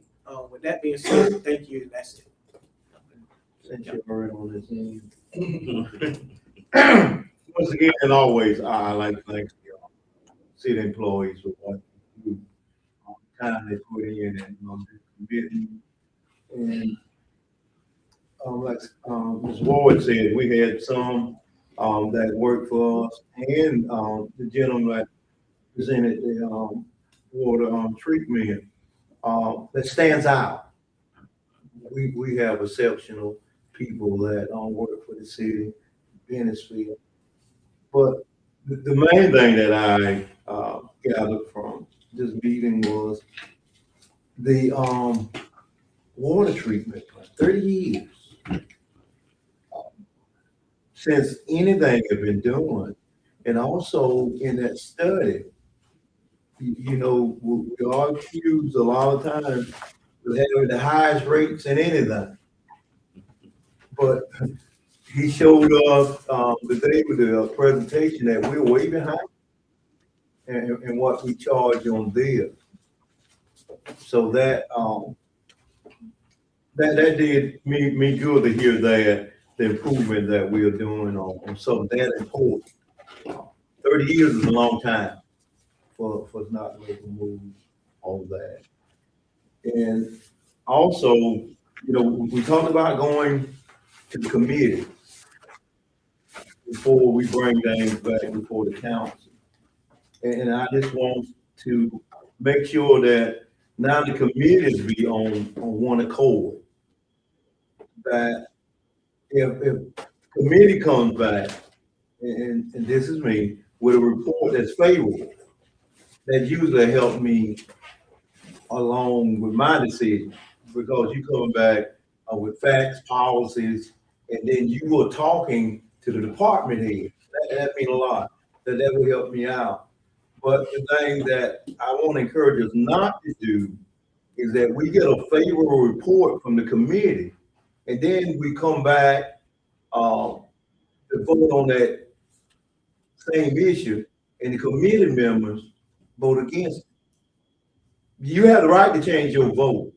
Certainly, you can do that. But it's not fair for when you come together and you make a decision and don't stick with it. So these committees are responsible for a lot of things now. And if you change your mind, it's not that hard to inform the committee member, because we only got 2 people on each committee. And I can say, Councilman Davis, you know what? I thought I got some more information. So we might need to consider that again. So it's not a hard thing we communicate. Thank you for your time, Mayor. I have 3 non-agenda items. The first thing, can you give us a progress report, Mr. Flynn, on the paving projects in the Keller Street area? Yeah, I met with Mr. Joe Green yesterday and a representative to look at the project. What Mr. Green has done to help us out is they've engaged 2 contractors and asked for proposals for the area. And the reason why those proposals are really important is because when we were given those funds from the Transportation Committee, they give us rules and they give us the amount. And they say you procure it, you do everything, and you resurface the entire road. We don't know if that's going to be enough money. And so when contractors come back with some estimates, then we'll be in a better position to know what we need to do. And even before you write proposals, that's what a lot of firms do. They go and engage a contractor initially, so you know kind of what the market is as far as what the cost would be for said scope of work. That's the only way you can know. There's no spreadsheet that's going to tell you that, because of inflation and other prices fluctuate. So we're waiting on those proposals. DOT is making some calls to help us out. They gave me some contacts that I've made to help get the proposals across the finish line. Speaking with Mr. Green and his representative, they think that we can move pretty quickly after we get those proposals, because if we're okay with the numbers, those 2 firms are available to actually do the work. You have an idea on the time frame to? I'll have a better idea once we get that proposal, because we have to see what the scope of work is. And the reason why I say that is because those proposals may come in one way that will make us have to revise the project because of the money. And when I say revise, I don't mean to go to a different road. I mean, there may not be money to resurface, do repairs to the entire road. Some of the intersections need to be reworked, and the more work, the more money. I'll let you know as soon as we get those proposals. Okay. Another question. I've had a couple of citizens note there have been for a while now some frequent power outages in the Williams Drive area. Is there something going on with our system in that area? No, what we're finding in that area most of the time are squirrels on the line. So vegetation is a real issue throughout the entire city, and especially in that area, and quite a lot. I mean, a lot of other areas too. So I've sat down and talked to Mr. Powers as far as how we're using aspirin. We've done a better job the past year on using aspirin more in our communities, right? Because prior to that, we were not using them at all. So we did one good thing. We took one step forward, but we need to take 3 or 4. Now what we need to do is come up with a vegetation management plan. Right now we've used them and we thought we were doing something, which we were, but we're bouncing back. Someone calls, we go here, someone calls, we need a vegetation management plan that they can follow throughout the entire year and be aggressive on cutting back some areas. And that vegetation management plan will tell them how much to cut back in some of those areas so that you can get good clearance for a number of years. There's one thing that's going out there, and you're just cutting the limbs because somebody complained they didn't want limbs in the house or they didn't want them on the line, or whatever the case may be. The second thing to go out there and really be strategic or intentional on what you're cutting and how much you're cutting back so that the growth is deterred for about 2 years in that area. And there's a science behind it. That's what we really need, Mrs. Harvey. And we just have to do it the right way. We're in year 2 of using them the right way, and that's what we need. That will help with that. And last thing, and I'll try to make that quick, I mentioned it earlier to you, and I just wanted to follow up because I've gotten a couple of questions from business owners regarding trash service. And one specifically I want to ask you policy-wise is for business owners who may have multiple tenants in a property or whatever, and so they have those properties on different bills for their utilities. Are they automatically charged a fee for trash service whether they're using it or not? Say like you have 6 units in a building, but it's only occupied with like 3 tenants. If they have a roll card, yes. But are they required to pay a fee for trash? Is what I'm Yes. saying. Or can they discontinue it if they only have 30 tenants in the building? Can they yes. discontinue the trash service, or do they have to We- pay for they Yes, have to pay for the roll card regardless? They can discontinue it. they have to pay for the roll card. Okay. Now, if they come in, and we have had some cases, we discourage this, but we have allowed it, where they will come specifically with landlords. We come and say, I don't have a tenant there, I want that roll card gone, for 6 or 7 months. And they'll come back a few months later, or 4 months later, oh, now I have a tenant, I need that roll card back. That's an administrative nightmare for us, why we don't like doing that, and our system was not set up, although we have a new system. Whenever they put the initial process in BSNA, it was not really set up to separate everything out like that. So we are working to do that because we think that the owner should have the ability to be flexible. And I think it's up to us as a city to make sure we get the software right, make sure we have the manpower right, and to make sure we have the procedures in place to accommodate them. We're just not there yet. And we also have to be careful too, because some people, everyone's not honest. I'm not saying that person's doing that, but people in that position will tell us that they don't want or need that many carts. And then when we go pick up the trash, there are several bags on the outside and around the carts because they're just saving money and not getting the appropriate carts. And we're end up doing more work and collecting more garbage and not getting that fee to support it. Do you have some flexibility there to look at case by case basis? Or you say not? Okay. Yes, we do. Oh, yeah. Thank you. Oh, yeah. That's it for me. Okay. Yes, I'll be really quick. First of all, I'd like to thank all our employees, as you do always, our department head also, as well as you, Mr. Simon. I just have 2 things. I'm glad that you gave an update on McClyde Park. And also, can you give me a little insight on Livingston Street, the paving that's gonna start there? Do you have anything on that? It's getting worse and worse. Yeah, it's in the same situation and time frame as the other 3. We are a little worried about Livingston because a lot of work needs to be done. It really And does. so we'll have to see what those real proposals coming in at to even see how we need to handle it. Because I think the initial expectation and goals would fix all the holes and resurface the entire street. And that's what we want to do. We just have to make sure the money we have to be able to do that. So was that one funding package? I was thinking Livingston, I'll have to go back and look because I was talking with Mr. Green on site and he and I didn't have the files in front of him and even we were unsure on how we got there. We know they loaded and gave us 3 rows in one package, and then he came back and they added Livingston, if I'm not mistaken. Yeah. And so I need to go and see what amount of additional funding, if any, was added when we And he did because, first of all, he didn't have Livingston Brown. He went out and got together and came and seen how bad it was. We just had to do it. It's just that bad a shape. It really needs to be done. That's it. You said we see the name. No, Okay. Mayor, if I've been older, could I make a comment?